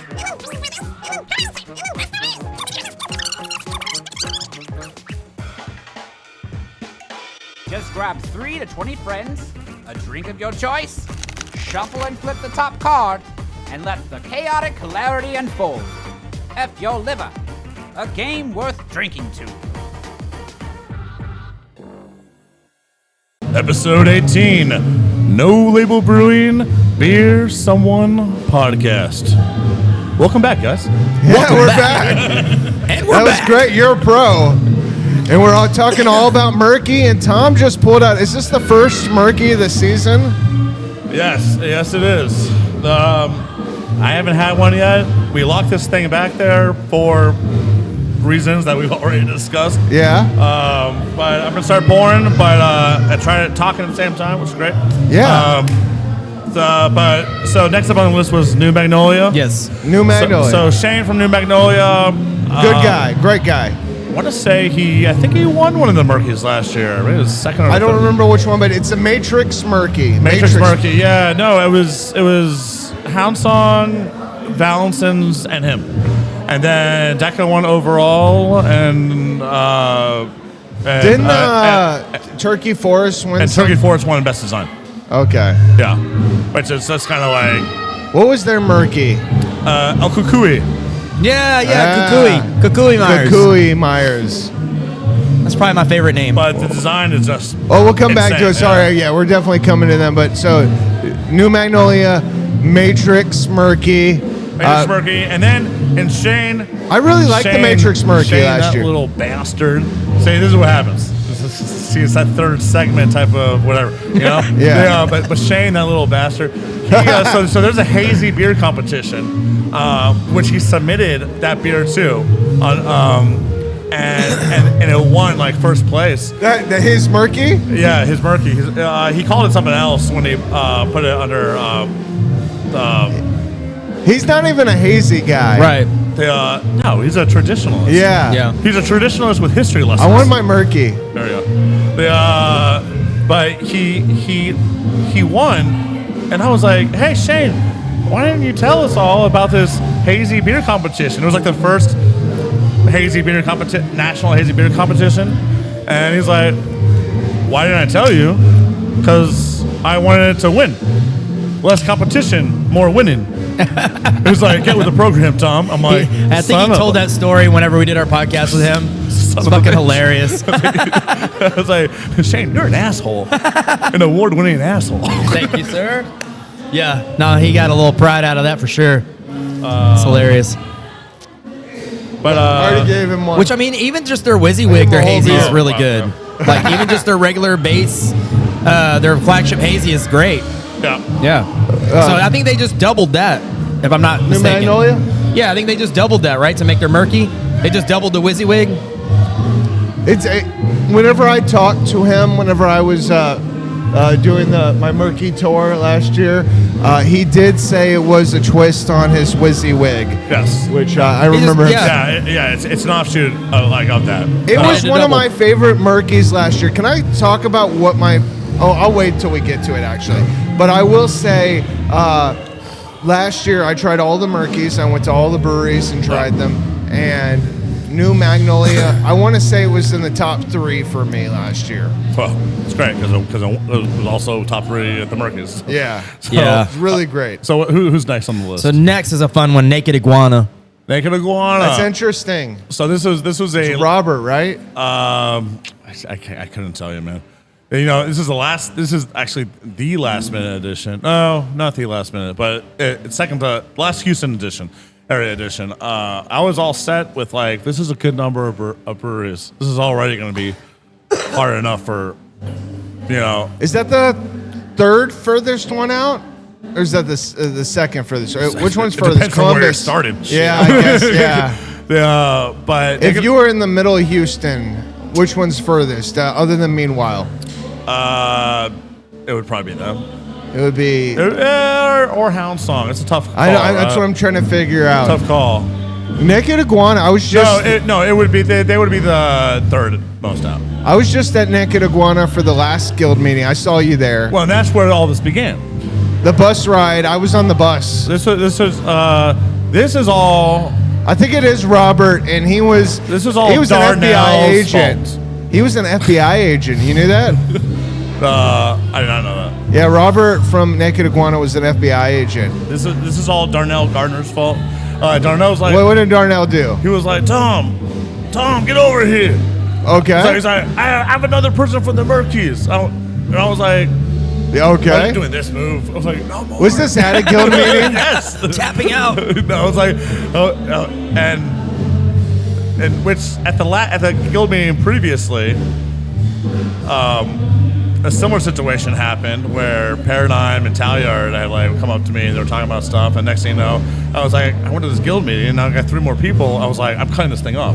No more. When I told the was- story to Darnell, and then Darnell, like, I don't know if it was the beers talking or maybe he just hates me. He was like, Tom, get over here. I was like, how? He's like, they'd be a great addition. I'm like, and of course, because I'm a big puss. When I'm like, did yes, Naked yes, it would Iguana be. get added to the Murkey Myers? Like a month ago? Yes, it was like that. It was very Yeah, he recent. said it was like last minute. Yeah, It was like, last it was minute. the last, yeah. And I was like, Galveston is, because Galveston Bay is, you think Galveston Galveston's based down in Galveston. Bay. Yeah. So, because you're at Galveston Bay, it's another 30 minutes to get to Right, to Naked yeah. Iguana. But you got 4 breweries in that area. Like I mean, that's a big area, but I am including Vallenson, Yeah. Galveston Bay, Devil in the Deep, and Naked Iguana. Naked Iguana is 38 minutes from Galveston Bay Brewing. That's wild. 38 minutes That's, right now. That's not. How far is it from Vallenson's? Probably an hour. That means you don't try to do all these breweries in one day, guys. 46 I sound like a minutes. fucking hypocrite. So not a total hour. Okay. But this is also at this time of day on a Friday. How far that is- would change during certain hours How of the day. far Go. is See Naked you at the fourth Iguana segment. from the new Devil in the Deep location? Maybe that's a double hitter right there. Yeah, I think that would be. Yeah, let's see. I feel like that might not be as bad. I could be wrong. Only 33 minutes, but you. Okay. but I thought they were a little closer. Yeah, 33 minutes. So, Naked Iguana's a great brewery. I'm super excited that a lot of people get to experience it for the first time through this Murkey Myers event. Robert's a great guy, been super kind to me. I went there for the first time last year with my military buddy, Wes Wilson, and we had a great experience, and he shared stories and was super kind to us and shared many great beers. And a couple weeks ago, I was there for the Craft Beer Guild meeting with Tom, and same thing. Great stories, great beers, great experience. So I think they're a great addition to the Murkey Myers event. Agreed. What's next? No Label is next. Oh, the worst one. Yeah. That's what I said. Yeah, well, we can skip that. I feel like that's covered. What's your Murkey's name? What was Naked Iguanas? Is it Iguana Murkey? Do we know? We don't know. I wish we knew. Reptilian Murkey. I have the. Is that what it's called? No, that would be badass though. I had the designs. But you're just Murkey Myers. This is the OG Murkey. Yeah, he's the OG. He's the little rascal. Can we look at Murkey on the screen? Mr. Murkey. It'd be awesome if he had like a real vest and you could just like, He's button it or unbutton it, Murkey. depending on the day. I'm here. Let a little chest I'm hair on out. the podcast, the Beer Someone podcast. Tom, I'm alive. I'm alive, Tom. It's like my son. I'm your son, Tom. Tom, it's me. Yeah. Thank you for having me. Thank you for get the fucking camera off me, you asshole. It's me, Murkey. Thank you for bringing me into this world. You were birthed correctly. Thank you for spreading me along all these breweries. Spread. Yeah. Now everybody will know the message of Murkey. Don't spend a night with Skylar. So we were going to do half the podcast at Galveston Bay, and we were talking about doing half the podcast at Skylar's. Are you saying don't do that? Are you saying no, that? that's Murkey saying that. Oh no! Now you're scaring me. What's gonna happen? After Murkey's long night with Skylar and Austin. Yeah, no.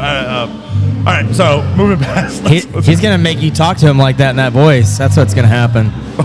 Oh no! No. Okay. Talk to me in your Murkey where voice. were we? Sorry. Paradigm is next. Wait. Oh. No Label though. No Label. Oh, sure. We Yeah. have anything to talk special about No Label Murkey this year? It's just Murkey's Murkey. That's what we're drinking. Hey, that's what we're drinking right now. Yeah, Cheers. Murkey. It's what What's your relationship? No. We got cans of Murkey right now. What's my relationship with this piece of cardboard? No, Well, you already discussed that, I guess, yeah. so we can Thank move you. on. This is the first Murkey. Where's my? I need a stamp, Tom. I need a stamp. It's not October yet. You can't jump ahead of the line, sir. I'm. So what's Oh, that's tasty. That is good. That's tasty. he's good. I look forward to this. It's funny because every year I love hazies, but everything has like a time and a place in the season. And then after October, it's just like I'm hazied out. Yeah. Yeah. And then usually around August, all of a sudden that it kind of comes back where I'm like, give me a little juice bomb. Tom, what's your favorite style of beer? It ranges, man. Right now. Right now, what's your favorite style of beer now? We talked about this in the last podcast. We might have. What about right now? He's like seasonal, but rice lager probably favorite. Rice lager? That's what I started with tonight. The lighter hard hats? better, like a Hellas. I like. But things change. beer flavored beer. There's nothing. What's your go-to when you go to all these breweries? What is your go-to? Do you ask? Do you like go up to them like, what would you recommend? How do you decide? No. Oh no! I mean, I will ask them when everyone drinks. When I'm on the podcast, I find myself when I'm talking to the people. Like, what's the best like? It's kind of like what are you? What do guys I need known, to try what are you here? guys known for? Are you concerned at all with ABV? Do you look at? Does that matter to you? As it matters to me. Are you Ubering when you're on these trips? How are you doing this? Like when I don't rent a car. One question at a time, Brandon. Oh no, I'm just We're just question cannoning But him. he's asking if you're concerned with the ABVs, and I would assume you're probably not driving, so you're. No, but even in general, if I go to a brewery, I'm not I mean, listen. if I go to Vallenson, if I'm just visiting Val. I've seen you like post like I've been at 10 breweries in a day. Like you go. Usually not that many, but but you've hopped a lot. Well, if I'm on a trip, usually I'm going to a city that, frankly, there's a lot of cities that are a shit ton more walkable than than ours. Houston, yeah. And there's these pockets of like if you're in Asheville, like holy shit. Well, even Austin. They pockets. Yeah. But you can be in Asheville, and then there's like there's 12 breweries like you can walk to. I mean, walkability is something that's a real Texas. That's a challenge here. I think the best part of visiting other cities is it's the good and the bad, and Texas has got a lot of good, but in terms of walkability where we are, it isn't one like Houston's a very spread out. So it's one of the reasons we're having this thing to begin with, right? Yeah. It takes so far to get from point A to point B. Okay, before we get back into it, I want to take this as an opportunity to talk about how important this event is that you're doing. I think it is, honestly, it's my favorite craft beer event of the year now.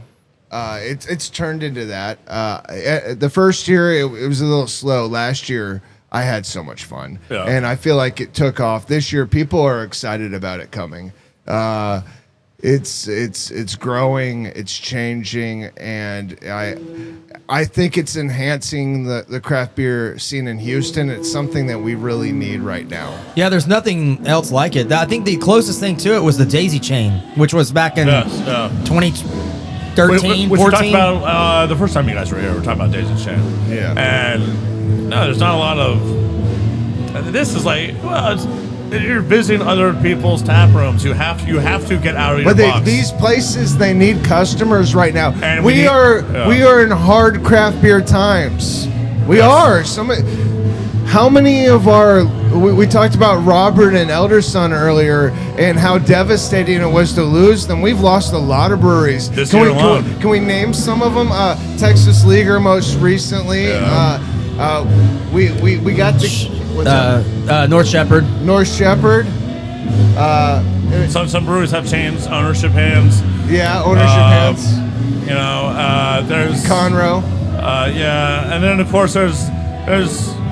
And I hear rumors. There's rumblings and things that we all know that isn't our place to. How important is it for us to visit our local craft breweries here in Houston? People always miss you when you're gone. Yeah. This is weird. Well, Casey knows more than anyone experiencing that. Yeah. It was something James was very passionate about whenever we did that Ingenious podcast, was that, everybody showed up, but it was a little too late. Yeah, it was a day late and a dollar short. That's what he says. That's what he said. And I agree with that, but I also think that people were just so complacent. And I think a lot of people have learned from that experience and from all the experiences that have happened since with all these closures, that people are like, okay, if I really give a shit about this, I need to go and support it. So I think that there was a lot of lack in that way because after COVID, everybody's like, oh, we'll just bounce back and everything will just be fine. There's no reason to rush to the brewery that I love because they're going to be there forever. But yeah, everybody showed up when they found out. Them, maybe they will not be around forever, because what we need is patrons that show up. Yeah. And I feel like your event, not only does it create opportunities for them to visit your brewery, but it creates opportunities for them to not support breweries all over Houston, maybe breweries that they never would have experienced if they did not participate in this event. Right. Yeah, It's such a great event. It's super easy. You go to one of the 19 breweries involved, the ones that we're talking about, as we're going to continue going down this list. You grab one of these passports, you drink a Murkey Myers, you get a stamp, and then you go to the next brewery.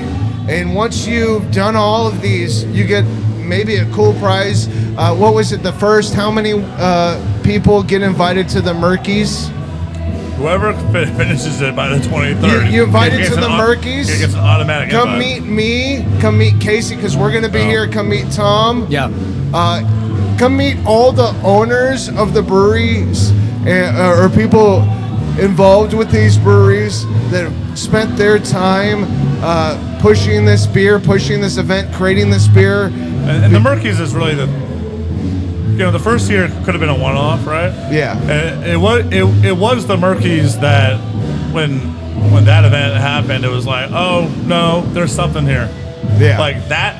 Something awoke you. You That realized was the you did catalyst. something right. Well, all of us that were involved during that was the catalyst on. I loved it.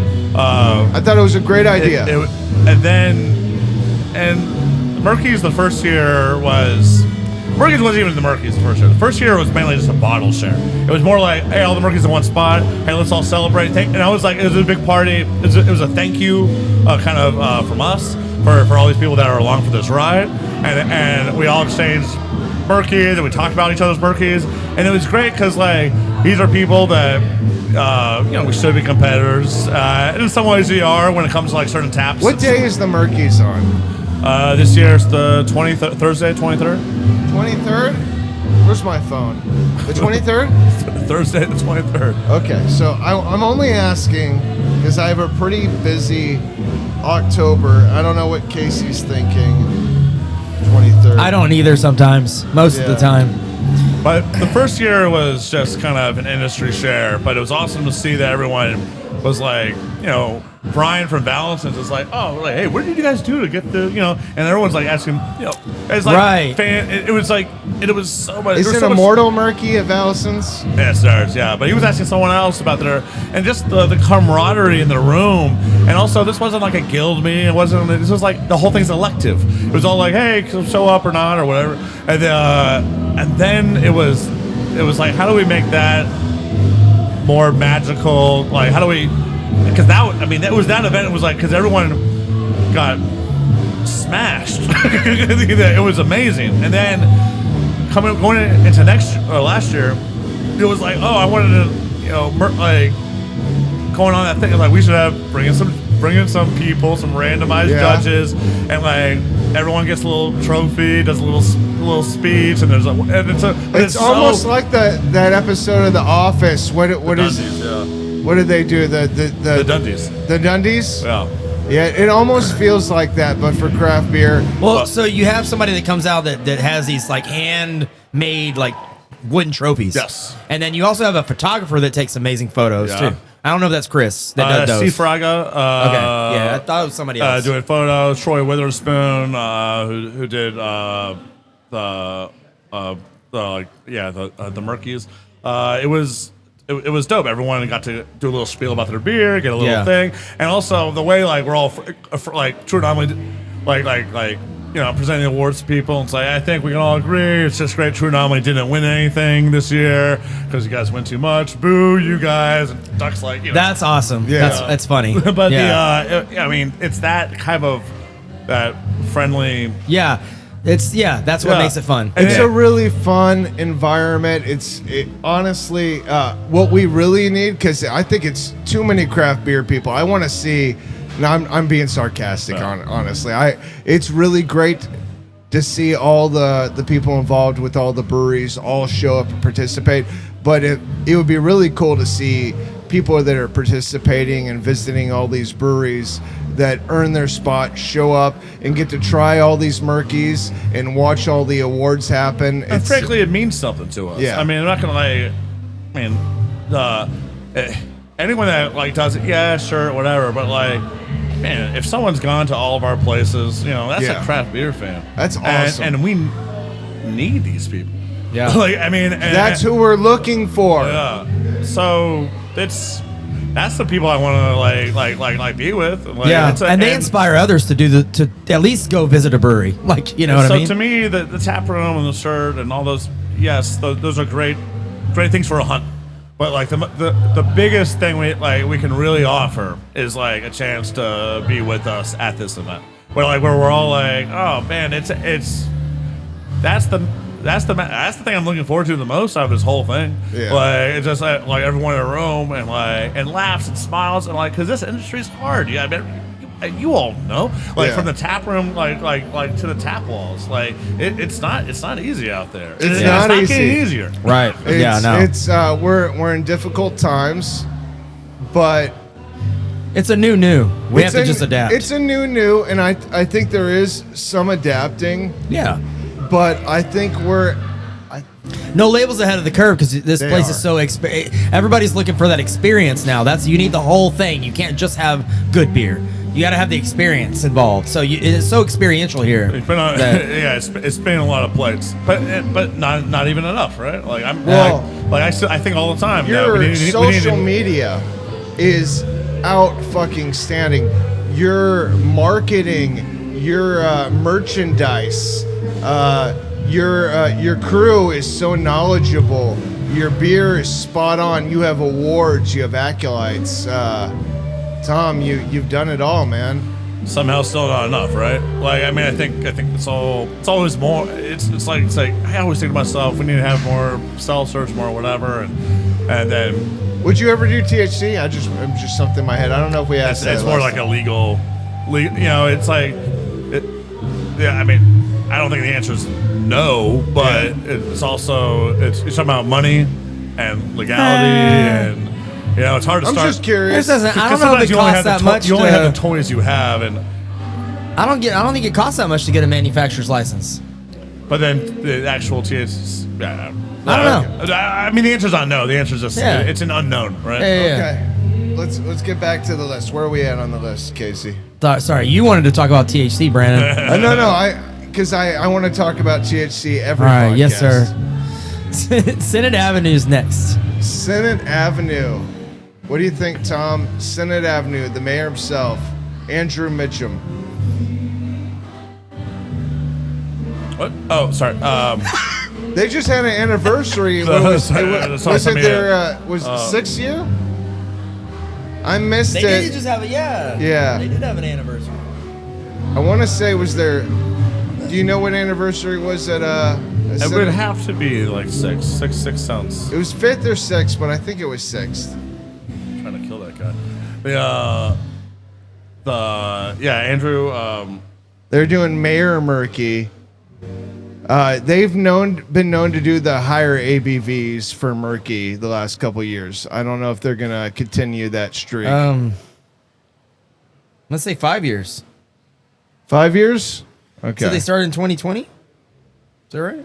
I know I was. I've been at a couple of the anniversaries. I couldn't make it this year. Yeah. The Mayor Murkey. Yeah. Andrew is. Yeah, 5 years. 5 years. 5 years. 5 years. Yeah. Senate has been open. I've Andrew's- known Andrew about 5 years. I met him actually on the What's on Tap podcast, funny enough. And he was doing a jalapeno blonde I tried. It was really great. And he made an impression on me, and it's the closest brewery to my house. We're actually doing a podcast with them in 2 weeks. Oh. No, actually, we're doing a podcast with them next week, but it won't come out for a couple weeks because of the Great American Beer Festival. But really excited about that. We're going to talk about their Mayor Murkey. You have anything to say about? Andrew. We did a collaboration with them last year that went on to win a U.S. Open medal, which is awesome. Getting to know Andrew's been one of the next to Val. Getting to know Andrew's been one of the most rewarding experiences personally for me in this industry. Super And kind. He's a great family, by the way. Great family man. He's a good human being, and he's a guy that cares about craft beer. He cares about the industry. He cares about his community. Yeah, he's a good man in a world that needs more of him. Yeah. But it's also the way he's very inspired. I don't know. There's a lot of getting to know Andrew over the last couple of years has been a real treat. For me personally. I'm happy to call him a good friend. And also his beer is the first time I had it. The first Mayor Murkey, it was like 9.6% or something, and I was like, I was like, what the? Oh, this is good. What the hell's in this? My hair's going up in my arms. He's like, oh, it's 9.1%. I was like, what about the guidelines? He's like, Tom, there were no guidelines. Oh, why are my nipples so hard? Yeah, luckily I live very close to that brewery. So we'll have to figure out the logistics with Casey. You know, I do have a daughter in college now, and I have a guest room technically. So there is. Guess I'm crashing your house. Well, you can. The problem is, ever since she started college, she comes home every weekend. Yeah. Because she's in college in St. Marcus, so it's like 2 hours away, and her boyfriend lives in my fucking neighborhood. Oh, there you go. Yeah. That works. I think I'm on a call right now. Okay. good. Where are we at right now? 27. Let's stop it right now. Yeah, we'll take a little break. We're taking a break. Friday night surprises. Yep. Beer Someone listeners, are you thinking about buying, selling, or leasing a home? If so, you need to call Hugh Height, the Texas Beer Realtor. Hugh knows hops and Hugh knows houses, and he can help you with all your real estate needs. That's TexasBeerRealtor.com or 281-939-8182. Okay, we are back here at No Label Brewing for podcast number 18, Beer Someone. And we have Tom Paynter, and we have, what's up, buddy? What's up? Kyle. Mr. What's your last name? Cullen. Kyle Cullen. So I don't know if I have, talking to the camera, Kyle? What's up? There it is. It's It on. went? There it is. Hell yeah. Yeah. Welcome, man. Glad to have you on, dude. Glad to be on. Yeah. What you're- brewery do Long you time work coming. for? Back Pew Brewing. Backview Brewing. Oh yeah. Oh yeah. Bobby. We just did a podcast with Bobby. Yeah. Oh yeah. So Kyle's been over here helping with the podcast. Little camera tonight. direction and stuff like that. Yeah. Yeah. Yeah. And I thought it would be fun to bring him on because he's been in the industry for 4 months now. Let's see. I started on my birthday, May 4th. So beginning of May to mid-September. So yeah, 5 months? Yeah. May 5 months? Yeah, something like take it, that. yeah. Yeah. You That's went to college at Yeah, I went to Blinn to Texas A&M for a little bit. Yeah. Didn't finish, but went. So but you got really interested in craft beer while you were there. yeah. Well, I started interested in wine. Wine was my first thing. I got certified as a sommelier. Yeah. Wow. And then got a little snobby for me, so I switched over to beer. It does that. Yeah, it will do that to you. You have like a crew of individuals that are interested in doing some craft beer stuff in the future. Yeah. I've got a bunch of buddies in the industry. We've been buyers, sellers. Got a buddy who brews. So yeah, a lot of guys that are in the industry. So really cool to be a part of it, and and get some experience. Yeah, man. Well, you're at a table with some experience today, and you're joining this panel with me, Casey, and Tom. What do you think of the Murkey Myers event? Oh, I think it's awesome. I haven't seen, obviously I haven't been a part of the industry for a while, but I think it's a super cool event that brings a lot of breweries in the area together, and to do something together, kind of boost the industry, boost individual breweries, stuff like that. I think it's awesome. Yeah. Very cool. Casey, can we continue to go down that list we had? What was what we had next? Yeah. So the next brewery on the list was Talyard. Talyard, amazing brewery. Also, kind of what we were talking about with Frostdown, how this new generation of Fancy. yeah, or there's Maybe not fancy, but there's They got- kind I of call like- it like a super brewery If- where it if- just brought they have in all the automatic best soap people. dispensers. if you think about All the breweries best like you got your first round of breweries and No Label's one of them, but like they're more like kind of production based. You Yeah. know, just kind of like, hey, just make beer because we don't have the option. Manual And then soap dispensers. And then people kind of I like Talyards, by the way. there's the transition to that next phase is more kind of almost half production, half brew pubs type of model, and then you have this new generation that's like just you look like Frosttown, you look at Talyard, look at Paradigm. You're talking about these magnificent facilities, and Talyard it's the closest brewery to my house. I live in Sugarland. I always wanted a Sugarland brewery, and I finally got one. And it's How far are you from Talyard's? Mile. Really? Wow. No shit. Wow. Yeah. So like, what is that? Like 2 minutes? Driving. How fast you So driving? are you there 3 or quite a 4? bit? I mean, do you hang out? No, I should be. I should be. But you know how it is. I do. I'm in the industry. The thing is, Yeah, like, I You get it. work, you own. the last work, thing you want to yeah. do is Go to another brewery. I You've been I get it. yeah, like the brewery I spend the most time on at is my own, and But that's so untrue for Tom because Tom goes to all the breweries. Yeah, I know, but I understand he's by his house. You know, He he's at doesn't home. have. Yes, if he had a regular brewery, it was going to be No Label. well, when I get out of my car, I'm usually going to work. Yeah. or right. going That's to a- crazy. It's like next to your I neighborhood. know. This is the thing I wanted my entire life. Finally got it, and then Yeah, it's a shiny toy too. yeah. Well, so my buddy John Denman actually he worked there for like a little while. for a little bit. Yeah, a lot before their launch. So it's funny. I spent my most time at Talyard before they actually opened their doors. Right. Yeah. And it was just walking around the facility of like Jesus. Yeah, you they know? have a full kitchen and everything, right? It's a $19 million facility. Yeah, And it's an amazing place that I mean, I've seen some of their numbers but it's hard to even gauge their numbers because they're also running like an entertainment So venue, you're right? saying So- people will enjoy it when they're going on There's their other- Murkey tour. They'll have Yeah, it. it'll be a highlight. Do we for know what sure. their Murkey's called? Do we know at all? Murkey Stardust. Murkey Stardust? Yeah. Nice. Okay. But yeah, so they have a great crew over there. Shout out Adam. oh, yeah. Adam's a good guy. What's Adam's last name again? Adam Dunn. What's that? Adam Dunn. Adam Dunn. Yeah. He's one of the brewers over One there. of the brewers. Adam, yes. Yeah.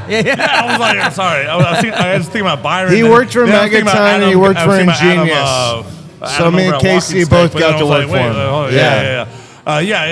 I got to meet Adam at Walking Stick at the Craft Beer Guild meeting. I had a good interaction with him. So Adam Gobo used to be over here. And Yeah. then he's Yeah. But Talyard's amazing. It's the nicest brewery, and when they came into the brewing industry, they were kind of like, oh, okay. Yeah. You're just like, you're looking at their bathrooms. Pretty nice.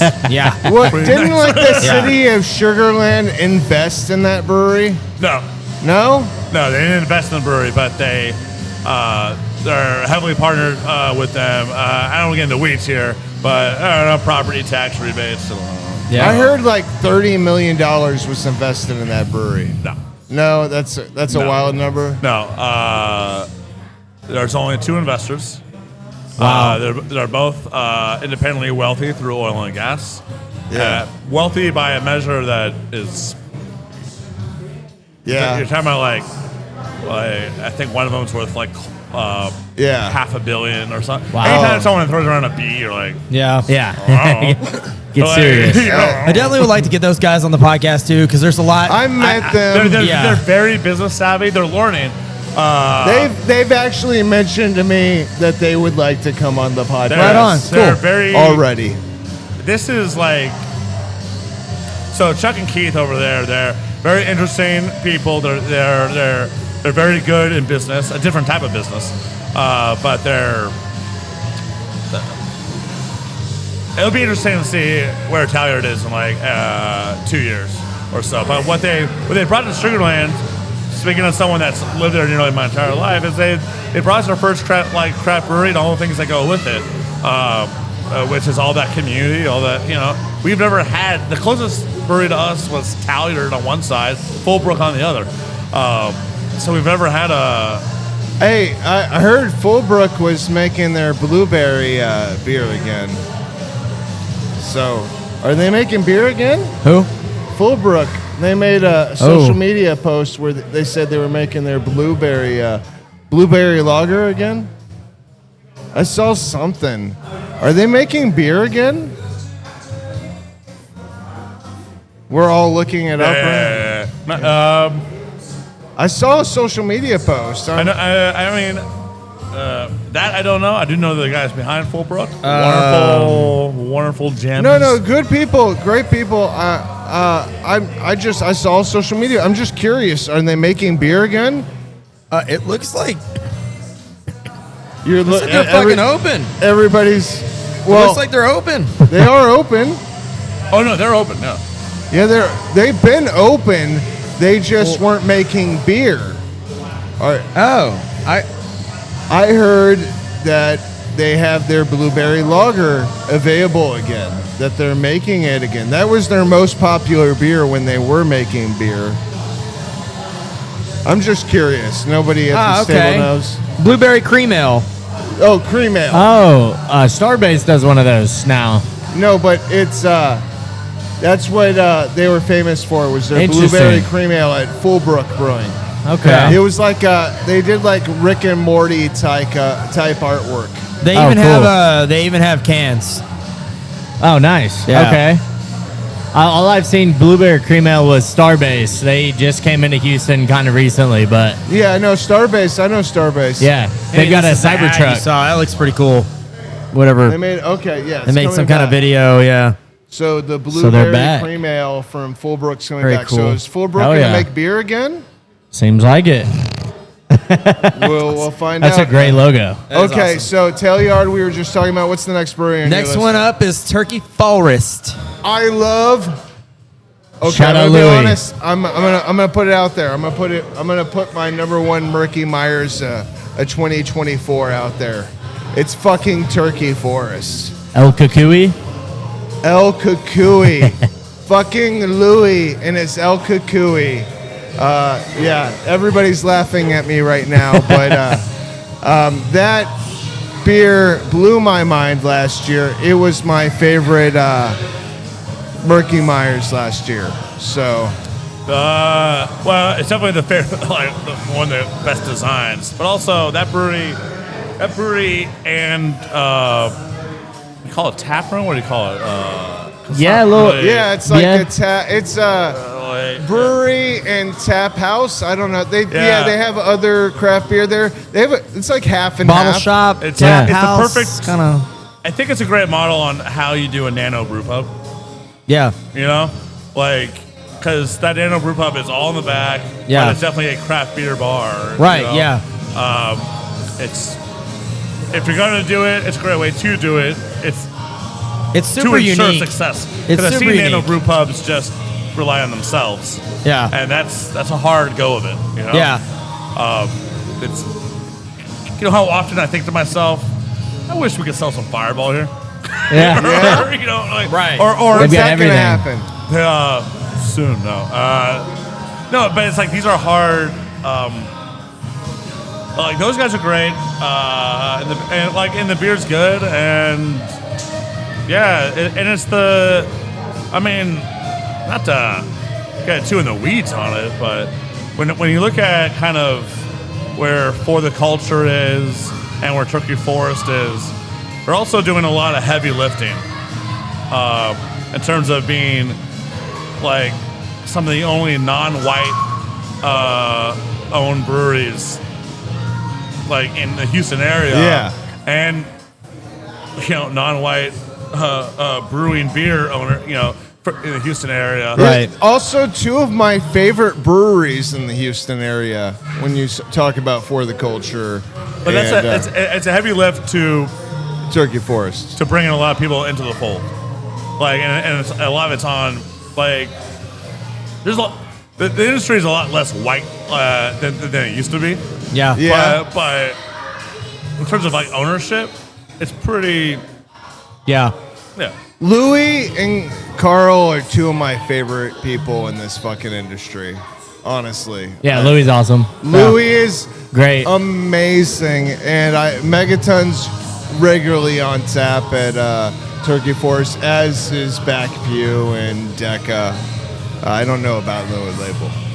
I don't know. I don't know. I don't know about No Label. He wasn't paying attention. No, but Louis is a great dude, man. I Louis is think so everybody fucking knows cool. that Louis is awesome. Anybody that's met Louis knows he's awesome. Like everybody that's had a chance to meet that guy, they know. Like he's great. Good friend. If you haven't been to Turkey Forest, fucking go. Like just go, spend some time there, hang out, spend an afternoon there. Like it's great times. I can't wait to try the 2025. They have great events too. They do like Murkey Lego Myers. builds. Yeah. They have run clubs. They have Lotteria. great food vendors that show up. Yeah. Like it's legit. Yeah. So Too loud? What's up? Too loud? I feel like they just turned the volume. the problem is that it's Creed. So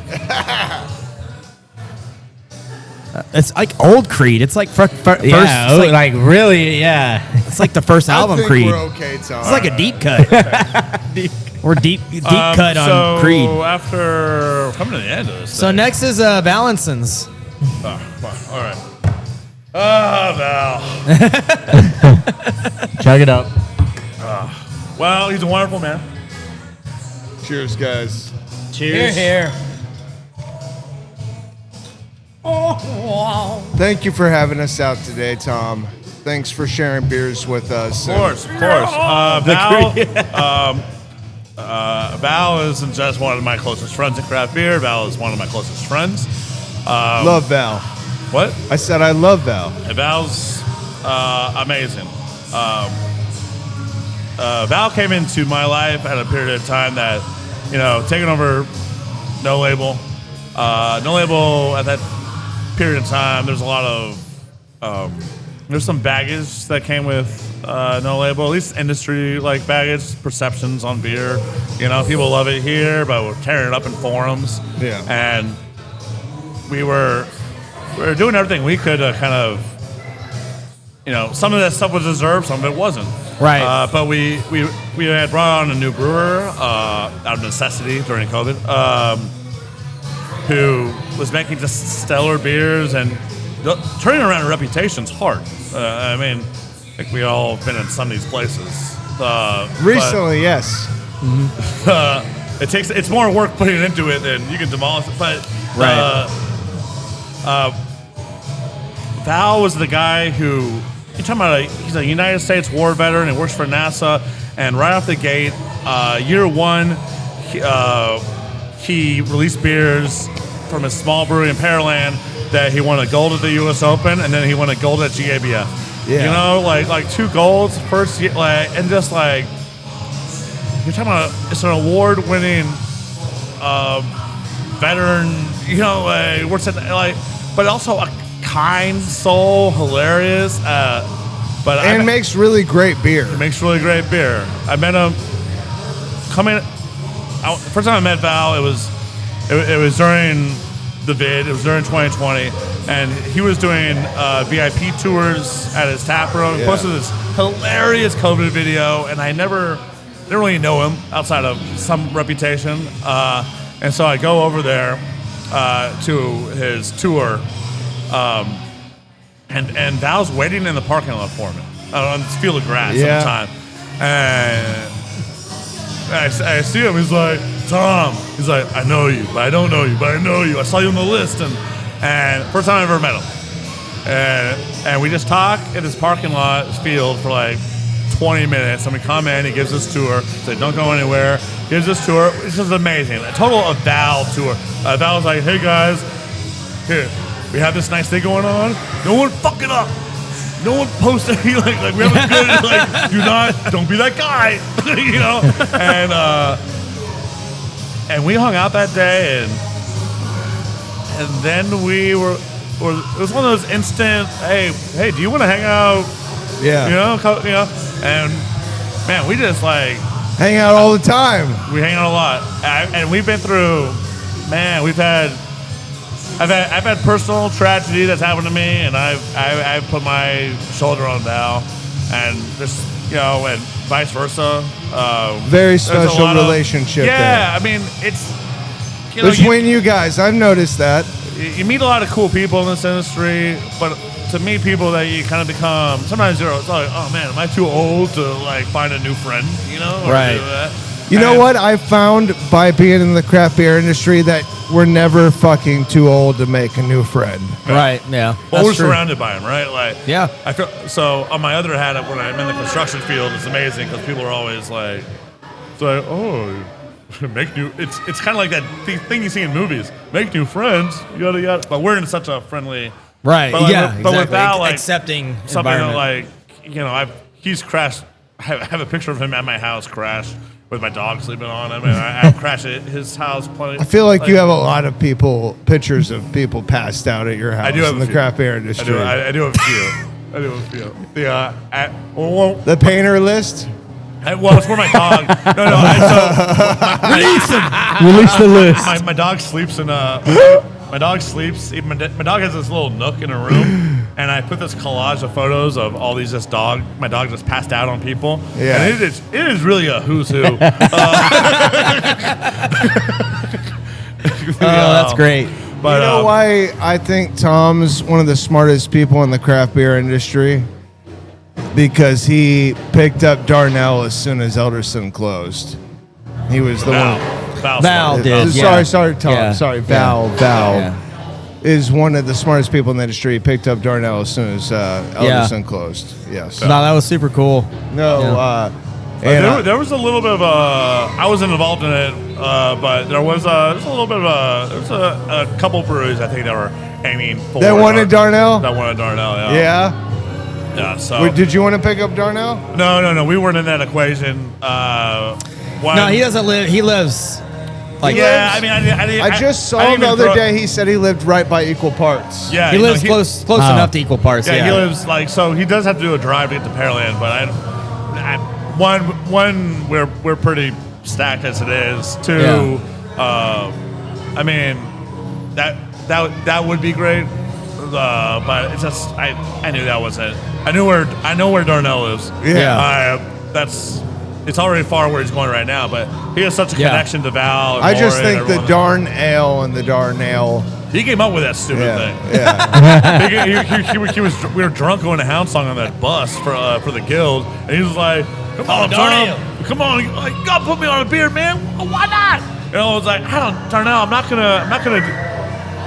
gonna do this, yada yada yada. The people always suggest he's like, you can just call it anything. You can call it a cold darn ale. And like everybody like look at him. I was like, no, you son of a bitch. Write it down. Yeah. It's What amazing. brewery do you have next on your list, Casey? All right, what's the next? I think we're coming in walking stick. Walking Stick. I think that's the last one, right? Oh, we got one more after that. Meanwhile. Oh, yeah, we do. Yeah. Yeah. We do. But last of the Houston area breweries. Yeah. This is the last of the Houston. So Walking Stick is done the radio show there a couple of times. Walking Stick is let's say two things. It's a great tap room. I think it's become kind of a darling tap room of kind of the Heights area. There's a lot of people I know that spend a lot of family Sundays at Walking Stick. Just that corridor, right? It's nice. And you great. can also you can walk over to Great Heights. You can It's a distillery and a wine. There's a And a wine wine spot. bar, that pickleball. What's that? Yeah. Hey, It's been a whole- pickleball, Crowbar. Walking Stick now? Whole evening No, now. across the street. Well, All Crowbar those has bars a sand are on that. volleyball. Crowbar. Yeah. But it's not Sand pickle- volleyball. Is it? Isn't it Yeah. tennis? Is it? Sand volleyball. It's volleyball. Okay. Yeah. Yeah. But And then it's on the Great Heights is right there, though. Yeah. And petrol station used to be there. Yeah. A great. I don't know. I don't think I've ever talked about it publicly, but a while back when petrol station was still a petrol station, we almost bought it. Oh yeah. And it just kind of got. Well, it's a little. I don't want to get in the weeds, but we almost bought it, and petrol station that would have been one of my big. I don't know. Petrol station is a very important place in craft beer history. It definitely was. I don't think it was a bad business decision, kind of how it went, but I wish it could have worked out that we would have had it. I was Right. I was very dedicated at the time to making that petrol station what the Yeah. magic of what it was. Yeah. Because it was like this place. It's near center of Houston, and breweries would just random barrel aged beer were kind of like, hey, get there in 30 minutes. There was beer that was probably getting put on tap there that didn't have any label approval and just this fucking Yes. we're throwing this on tap. 100%. Like it was ahead of the curve in Houston for craft beer. And I felt like I can pull this trick again, right? This isn't going to be a place that maybe makes a lot of money, but I can make it I was like, I think with the right team, we can make it a very important place, a place that like is that craft beer, because it was like at the time, especially petrol, like go back in time to 2010 petrol, like that's some craft beer magic. So it's kind of the one that got away, but in any case, that street though, it's kind of a magic. Yeah, there's a lot of fun you can have on that There's a street. lot of craft beer history there. A lot of craft beer history. I do want to say about Walking Stick that as far as local Houston craft breweries go, as far as like a theme, as far as like an aesthetic that you can visually see, it's I would have thought mind-blowing. Martha Stewart fucking designed the place, and I heard that the person it's a who beautiful designed it brewery. is a interior decorator, but And I don't know if that's true or not. It's a beautiful aesthetic. It's definitely a great opportunity for photos. Yeah. If you wanted to go to a brewery and take a lot of great pictures. And I haven't been there in a while, so I can't really comment on the beer. We did try some beer from Walking Stick with Adam at Premium Draft. We tried a blonde. I thought it was it was pretty good. And I talked to the owner Adam recently. Noble? The brewer, Adam? The You mean Adam, Alex? Alex. Adam I was talking about Adam from Walking Stick. Yeah, so Adam. Adam. Not from Walking Stick. Sorry, Premium- Premium yeah. Draft. There we the go. buyer. Yeah. So got Adam, it, the got head it. brewer at Walking Stick, he used to brew here. Or he used to, he worked for Can Line and stuff. Oh, yeah? Yeah. And then he still lives in this area. But he's.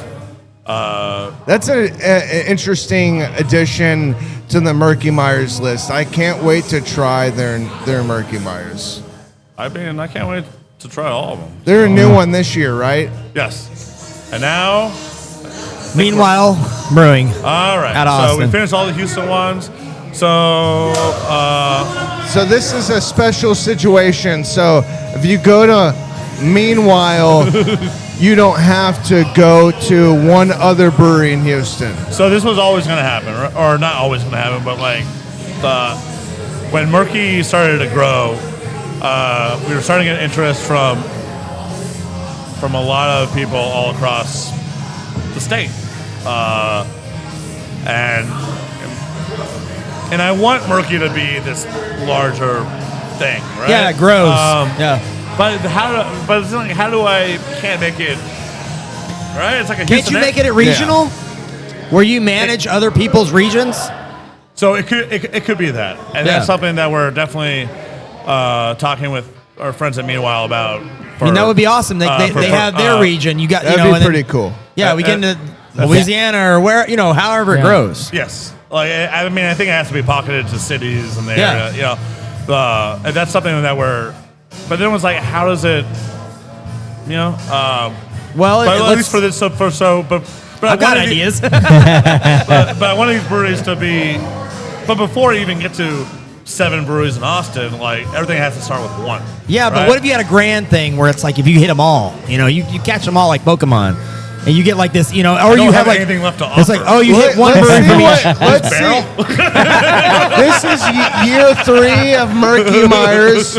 Let's see what year 4 leads to. I'm thinking year 4 is going to be more, right? Like you. I think the answer, it's we have a lot of good friends in the industry. Yeah. And you run into people. It's like, hey, so I guess no invite this year. I was going through what was in my phone. I was like, Chris, what are you doing? Val, are you in this year? I don't, Yeah.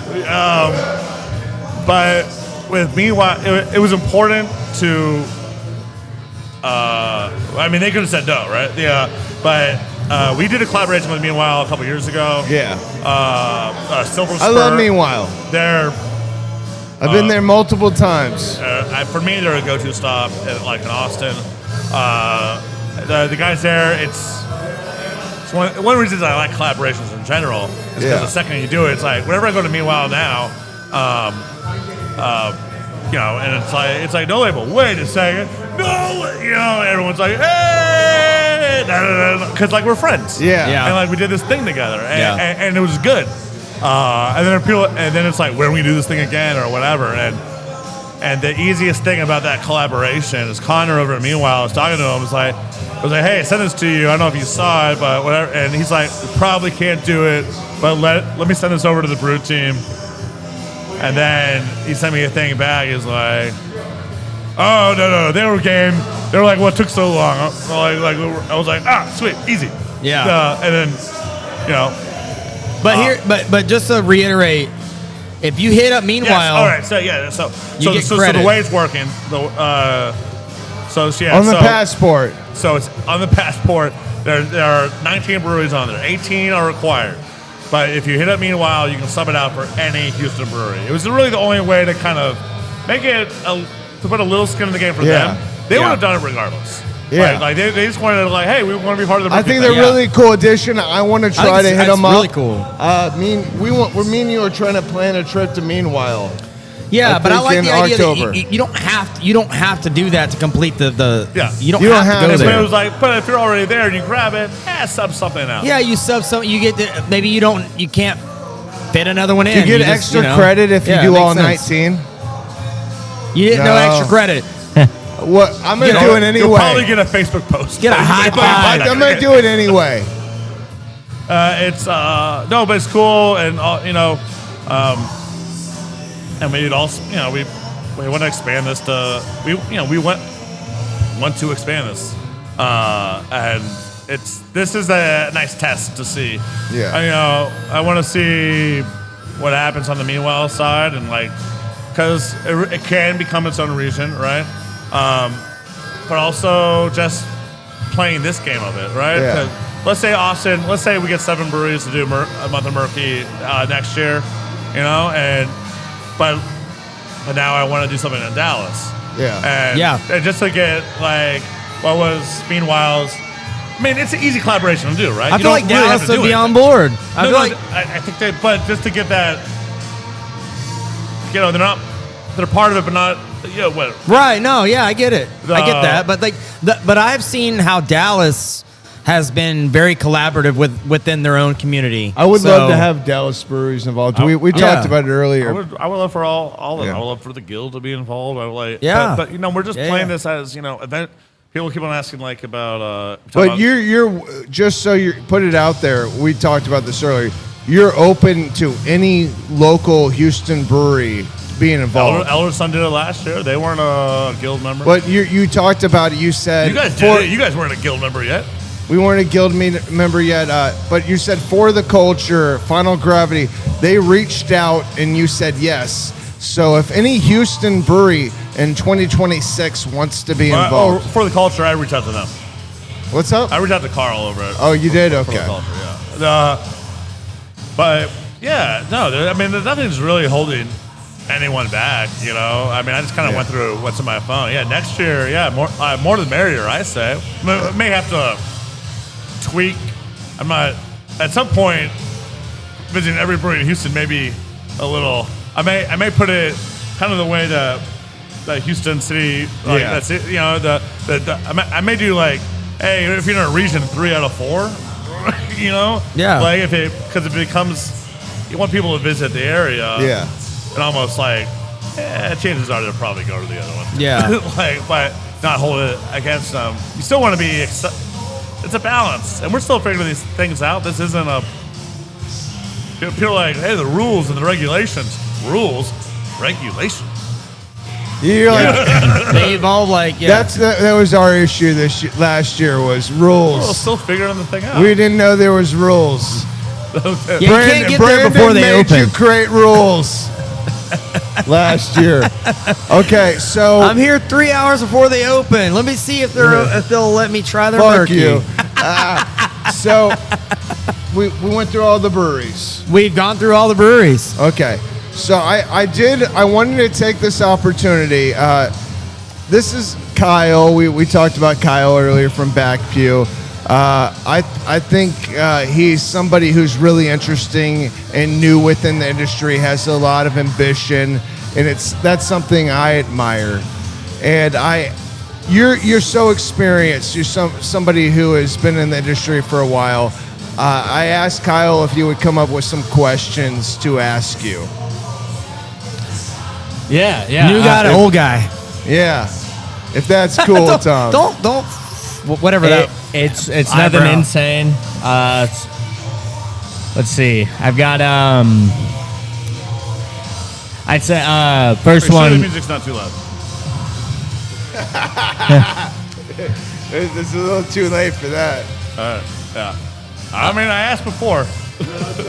I had what are the biggest challenges in the craft industry today versus like 5 years ago? Oof. Yeah, that's a good one. Versus 5 years ago. I mean, it's a constantly evolving market, right? I don't. Honestly, it's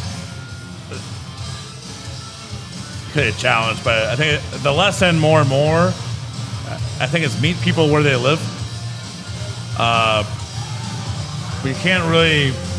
People want to like teach a customer new tricks, but you don't need to do that. You find like, hey, you like domestic beers? Well, let me make you that style. Like, hey, like you want some seltzers? Like, make some seltzers. Like,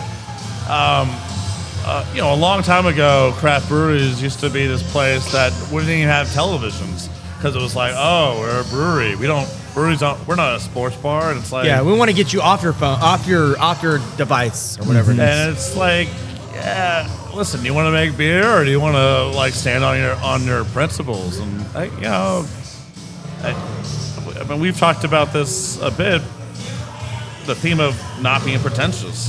You know, the best people in craft beer that I know are flawed, incredibly flawed, and beautiful at the same time, right? You know, when you go to craft breweries, you find pride shirts and BLM, and not, you know, all that stuff can exist in one place because we're big community hubs. But I think a big lesson,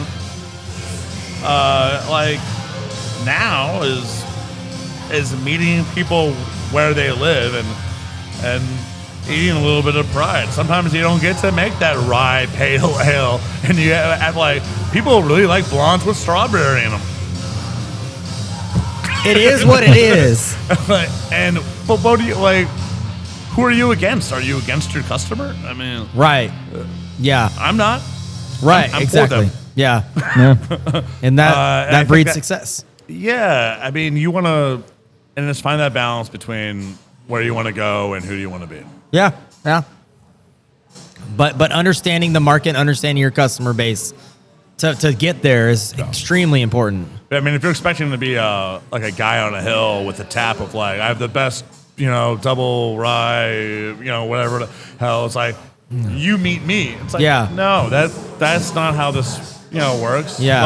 Like, you still have to have your own identity. You still Check have out this Belgian quad that I brewed that's delicious, but won't want sell some because it's Murkey just, Myers. I'll take a little more. You're not going to shotty? Oh, Fuck. Oh little bit, God! I guess. Hey, good cup. I didn't think that was gonna happen. Expect the unexpected around here. It's I murky, guess bro. so. Okay. Question number 2. Number 2 kind of leads into that. You said meeting with them where they live. I would say, you know, compared in that maybe same time frame, you know, I feel like when craft got big, everybody was talking about how it's like, oh, these IPA Wow, nerds. wow. You know, it's like, oh, try my newest IPA. What would you say now compared to then? Would you say IPAs are still kind of the thing, or is there a new kind of style of beer that you're noticing is taking an uptick in interest? We thought it was going to be lagers, Yeah, it's always lager year. but is it? I don't know. Is it not? No, I mean, listen, IPAs always had their place. Yeah. But But I Yeah. thought lagers were going to come back with like a harder swing And I feel like that swing wasn't as hard as I thought, as I originally had perceived it to be. So we have these things called AVPs where we go to our distributor and we do our kind of assessment on the year past, and then we do like, hey, here's what we're thinking on the year ahead. So for Silver Eagle years ago, we went to them talking about Hard Hats, our 4.5% rice lager, which we make now in the market and taproom. And they were like, yes, that's exactly what the market is, yada, yada, yada. And I was like, oh, good. Our distributor's behind it. Boom. So our distributor also happens to be a distributor of Carbach, but St. Arnold, Galveston Island, Eureka Heights. And so there I was in February of 2023, and I was like, here's our rice lager. And then right after it, Grand Prize gets released by St. Arnold. It's a corn lager, but it's very similar rice lager. And then Galveston Island releases a rice lager, and then Eureka, they released their seasonal rice lager. I was like, I guess they told everyone the same thing. Unlike before, I think you have a lot of people throwing the same punches. Yeah. Right? When it's like, hey, lager's king, instead of like 10 breweries saying lager's king, you have 60 breweries being like, lager's like, it's very interesting to take taproom numbers and take market numbers, because like our top 3 breweries in the market and the taproom are the same, but not in that order. Yeah. I believe it. And just like, for us in the market, Hefe's always been, it's king. Here in the taproom, Hefe is the number 2 or number 3 selling a beer we have. In the market, it goes Hefe, Hard Hats, in the market it's Hefe, Cali-Boy, and then Gillies. And here in the tap room, it's Hefe, Gillies, and Hard Hats and Cali-Boy. That's a testament to how good your Hefe is, because I feel like that a lot of times El Hefe? You're pinned up against no label. You're pinned up against why am I drawing a blank here? Live Oak. You're pinned, that's who you're kind of pinned up against, right? Yeah. I think we're still the number 1 selling local made Hefe. Yeah, no, that's awesome. That's great. But here in the tap room, Cali Boy is. You have to get through all of our low ABV or sessionable beers before you hit our IPAs. Yeah. And the market is a different story. The market is Hefeweizen, and then immediately is Cali Boy. Yeah. It's right under there, like number. And it's at 7.5%. 7.5%. 7.5%. Yeah, that's the highest ABV IPA you have right now. Oh, except for this. Yeah. Which is Kyle, not on tap. What was the third question you had? Third question isn't anything crazy. It was just you said you had a construction background, so it was like, what made you get into beer from there? Or plumbing. So I don't have a construction. Oh, not background construction. Per se. But I work for a construction company right Got it, now. got it. As we speak. Hart Plumbing. We do multifamily plumbing construction across the great state of Texas. Which also allows me to visit a lot of breweries.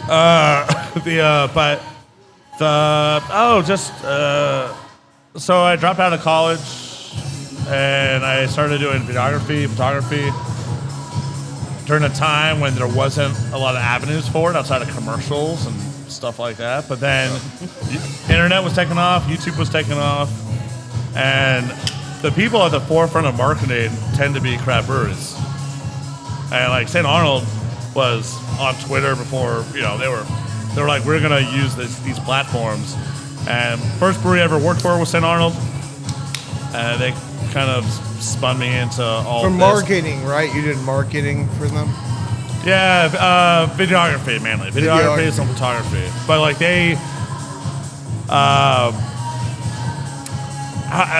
so I used to run this concert series back in the Museum District, like 15 odd years ago, and I remember someone giving me a Divine Reserve 9. Thank you. Actually, good.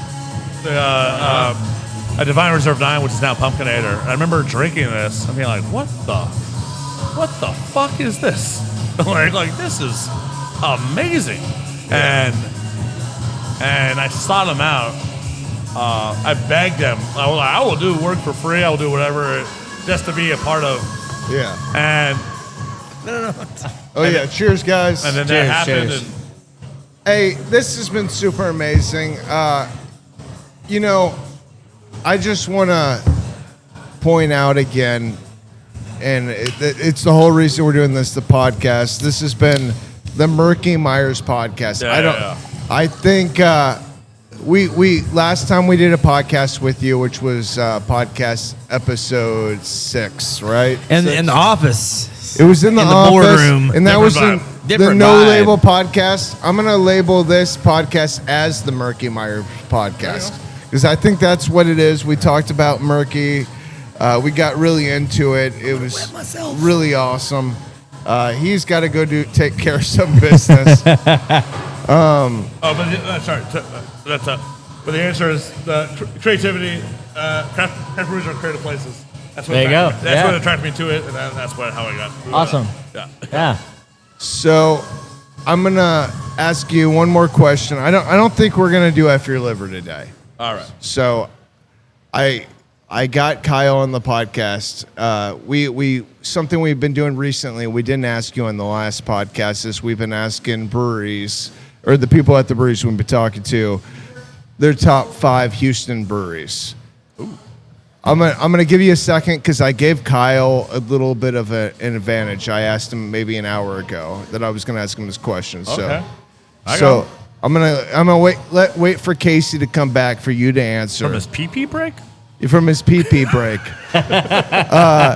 Was that So- what was that? You said he had 5 questions, or No, that was it. That was it. Yeah, I had 3. I Yeah, had 3. I told him to give you 3 questions. okay? Yeah. Thank you so much, Kyle, for doing that. Yeah. Thank you so much for helping out with this podcast. It's been a blast. I see big things in your future in the craft beer industry here in Houston. I appreciate that. No, you're fucking amazing, man. You're one of my favorite people to see during the week. Top 5 breweries, Kyle. He did give me a little notice, but it was still a little It's tough. hard. Yeah, it was tough. Yeah. It's not an easy So question. my first prerequisite was, does Baba count as a Houston brewery? Yes. Okay, so then, yeah, I'll say Baba because they're doing a lot of really cool stuff. Yeah, it Every doesn't have to time- be in any order, by the way. Yeah, no order at all. Yeah. Anytime I go to, like, say, Social Beer Garden and they've got Baba on, it's always something totally different I from just the try last. to ask you, don't include your own brewery. That's the only thing. Okay, don't include it. Don't include Back Pew. Yeah. They were they were on it just because they were the first one for me, but I'll switch it up. No, it's cool. hear you. I got it. Next, I had Brash on there. Brash is super awesome. I'm glad they're readily available again. Yeah, easy to find. You a regular brash guy? What's that? You a regular brash guy? So I actually haven't been to the brewery itself. You never been to the brewery? No. You just had the beer. I've had the beer. I've never been. Did you have it during your time over there? Yeah, so that kind of led to my next one. My next one was St. Arnold because that was the first craft brewery I ever had. It was Summer Pills in College Station at Rough Draft Bar on Northgate, and they were like the only bar on Northgate you could get craft beer on that wasn't just like a shit show. So yeah, that led into it. You couldn't really find a lot there. So Cali Green was was what I had from them. Great. But no, yeah, I've never been to the brewery. So you said brash, St. Arnold, Baba. Then I've got Equal Parts. Equal Parts. Yeah, Kaizen holds a special place in my heart. Yeah. I was up there last week and I had a couple Kaizens. Yeah, okay. And then I had Back Pew on there because of that, but I'll switch it. I'm sorry. No, it's fine. okay, LeBron. All right. All right. Let's go. That's messed up. we pick on this is our buddy though. We pick on him. I've said that to other people though. You know what? I'll go Texagon. Texagon. I like that though. Yeah, pretty awesome. Very cozy. Yeah, very cozy. Cozy, homey environment. Yeah. No, I met You them. been up there, Tom? You been in the house? No, I need to go. You haven't? I've been to their house. Yeah. We were at the guild meeting, They go to every meeting. Except this last one. Yeah. Okay, so you Texagon's your number 5? Yeah, I met them at Brewsology. Coolest story, probably at Brewsology. Yeah. I know Dan Electros is a big supporter of them, and That's yeah, a fucking cool bar. really cool bar. Very cool. Dan Electros That's a is awesome. musician's bar. Yeah, it it's so cool. It's it's an institution. It's Yeah. gone through 3 or 4 owners, but it still remains the It's same there. vibe. It's Yeah. there. It's awesome. Hell yeah. Okay, so that's your top 5. That's 5. Yeah. I appreciate you, man. Thank you so much for helping out today. Yeah, and thanks for having me. participating. Hopefully, I can do it in the future. Yes, sir. Yeah. Tom, okay, you're a veteran in the industry. I'm sure people would love to hear your top 5. Yeah. That's not what I was We got his gonna- top 5 before, right? No, we didn't get it. We weren't doing it yet. This is like a Oh, newer that was thing. a new. Oh Yeah, my this God. is When did we that start was episode 6 we did, but we did it, but we weren't doing it at every single Like place. right where it's a But thing. people like it, so No, we're I doing wanna- it every yeah, brewery yeah, now. we have. Okay. Nice. Okay. Well, I'm gonna use the You can't say no label though. I mean, no, I'm not. I'm gonna use the area map of Murkey for, you know. the Murkey map. I'm gonna use the Murkey map for Houston. You said Houston Breweries, right? But so You can't say no label. Senate Avenue Brewing number 5 would be my. Okay, this is your Is this your Murkey? You haven't tried the this Murkey. is the This is top Houston. This five. is Houston Okay. area top 5. Okay. The brewery's like when I want to go somewhere from here. Yeah. Right? The places I want to go that I consider Yeah. it's a mix of favorite and whatever. But yeah, Senate Avenue number 5. Senate's it's close to here. It's cozy. I love the people there. They got Yeah. food. They're a nice little. Just like the first thing on those little. It's you know, easy. They Yeah. they have crab cakes on their menu. Yeah, well, they got food. I love that. Like, they have good beer and. They got a restaurant. They got Yeah. good beer. And when I end up there, when I'm at that Beltway 8 kind of corner, and just kind of like, oh, they're right. Yeah. Let me pull in, right? If you ever have to go pick up grain from BSG, they're right Yes. fucking there. So 4 would be Project Halo. okay, yeah. I love Project Halo. Especially the first tap room was so cozy, and like whenever I want to get away from here, that's where I go. That's like my nice space. Yeah. But also Steve and Melissa are amazing. really Yeah. cool people. Yeah, and also never. Not never done it, and I never would. But just some insight out there. Steve was a member of the Special Forces. Yeah. and he is not to be fucked with. I When really he's wanna like, fuck with I'm just a Steve. janitor. No, he's not. Yeah. and then so He the will number cut you three, with his number Gucci 3 would Man be shorts. Hound Song. Hound Song to me it's also like it's maybe the mix of Columbus and Travis and Ray. It's Yeah. it's a wonderful tap room. Just number 2. They make excellent beer. Yeah, they make excellent beer. Yeah. They And really they do. have a stage in the back, and when I'm there, I feel like I am away. Yeah. Like, but I can be back in an hour, or well, from here like 40 minutes. But if I was at Normal home, Houston commuting traffic, it's hours, It's, but let's say you go there for I don't know. From here, it's 39 minutes, right? So I live in Strickland. I can get home in it's an hour but I can number 2 St. Arnold. Number 2 St. Arnold.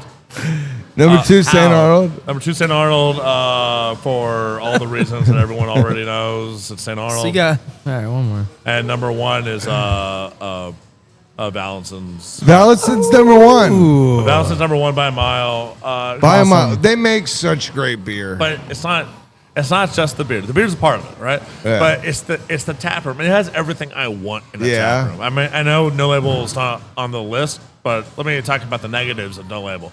Like we kind of. You want to talk about the negatives to No Label? Well, the negatives would be we move people, right? You don't Like, have a big live oak in your backyard, that's don't- for sure. Well, that and we don't have a bar to sit at.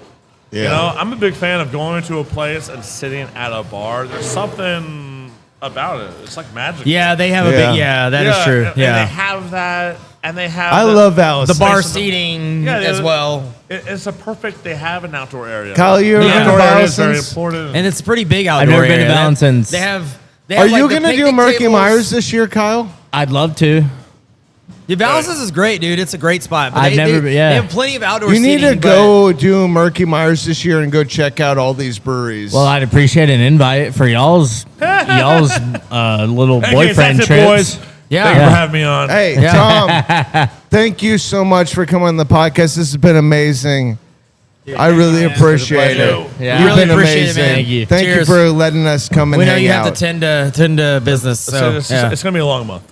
Yeah. Yeah, gonna you be got a lot lots, more. lots Murkey, going on. come Big down good here one. to No Label, participate, go to all the local breweries on the list, 19 of them. We talked about all of them today. It's going to be a crazy And you month. thought, will we have anything to talk about? 19 breweries? So much to talk about. Yes, sir. No, it's going to be fun. But thank you guys. Cheers, and, man. and keep up this good work. Thank you, brother. Thank you. Thank you. You're like the only guys doing it. Thank you. I appreciate that. Appreciate you. Someone needs to champion craft beer. Yeah, thank you. Appreciate Hell yeah. you, boss. Cheers, dude. What a sign off. Wrapping it up. What a sign off. Yeah. Champion craft beer. Yeah, dude. That was cool, man. How'd you feel? That was awesome. Yeah. It Yeah. was fun. Yeah, cool. Not too crazy. No. Yeah. Yeah. That's fun. Yeah. You got to hang out with us and a fucking legend tonight. Yeah. Good to hang out with us. I'm not a Kiss the legend. ring. That guy. I'm not a And that legend. guy. I was talking about that guy. That guy's a fucking legend. Oh, I thought I you were love talking you, about Brandon. me was the legend. You're not a fucking Oh, legend. damn. You're nobody. He's a born to be legend, You're bro. nobody. What are you talking I about? like you, but you're nobody. Damn, Brandon. I'm just being honest because I'm nobody yet. Wow. He's beer someone, okay? It's the beer someone Yeah, podcast. well, one day. He's a. You better fight. You okay? I don't know how to respond. No, I don't either. He I left don't me even either. speechless. I don't know. Brandon's just Brandoning. I got the cameras going. Y'all got a Murkey on you? Murkey. This is a Murkey podcast. Thank you so much, Casey, for coming out here and being a part of this podcast, as you always are. I appreciate you inviting me, man. As always, no, it's not me. It's a collaboration of ideas that become between us and Kyle. If you want to fucking participate and come and be a part of these ideas, we'd love to have you. Yeah, I'd love to. It's awesome. Video direction's important. I Yeah. get it. It really is. Yeah, it's. I think it'll make a difference. It's been a lot of fun. We got to tear all this equipment down. So, thank you so much for listening. We'll see you on the next one. Bye, guys. Call.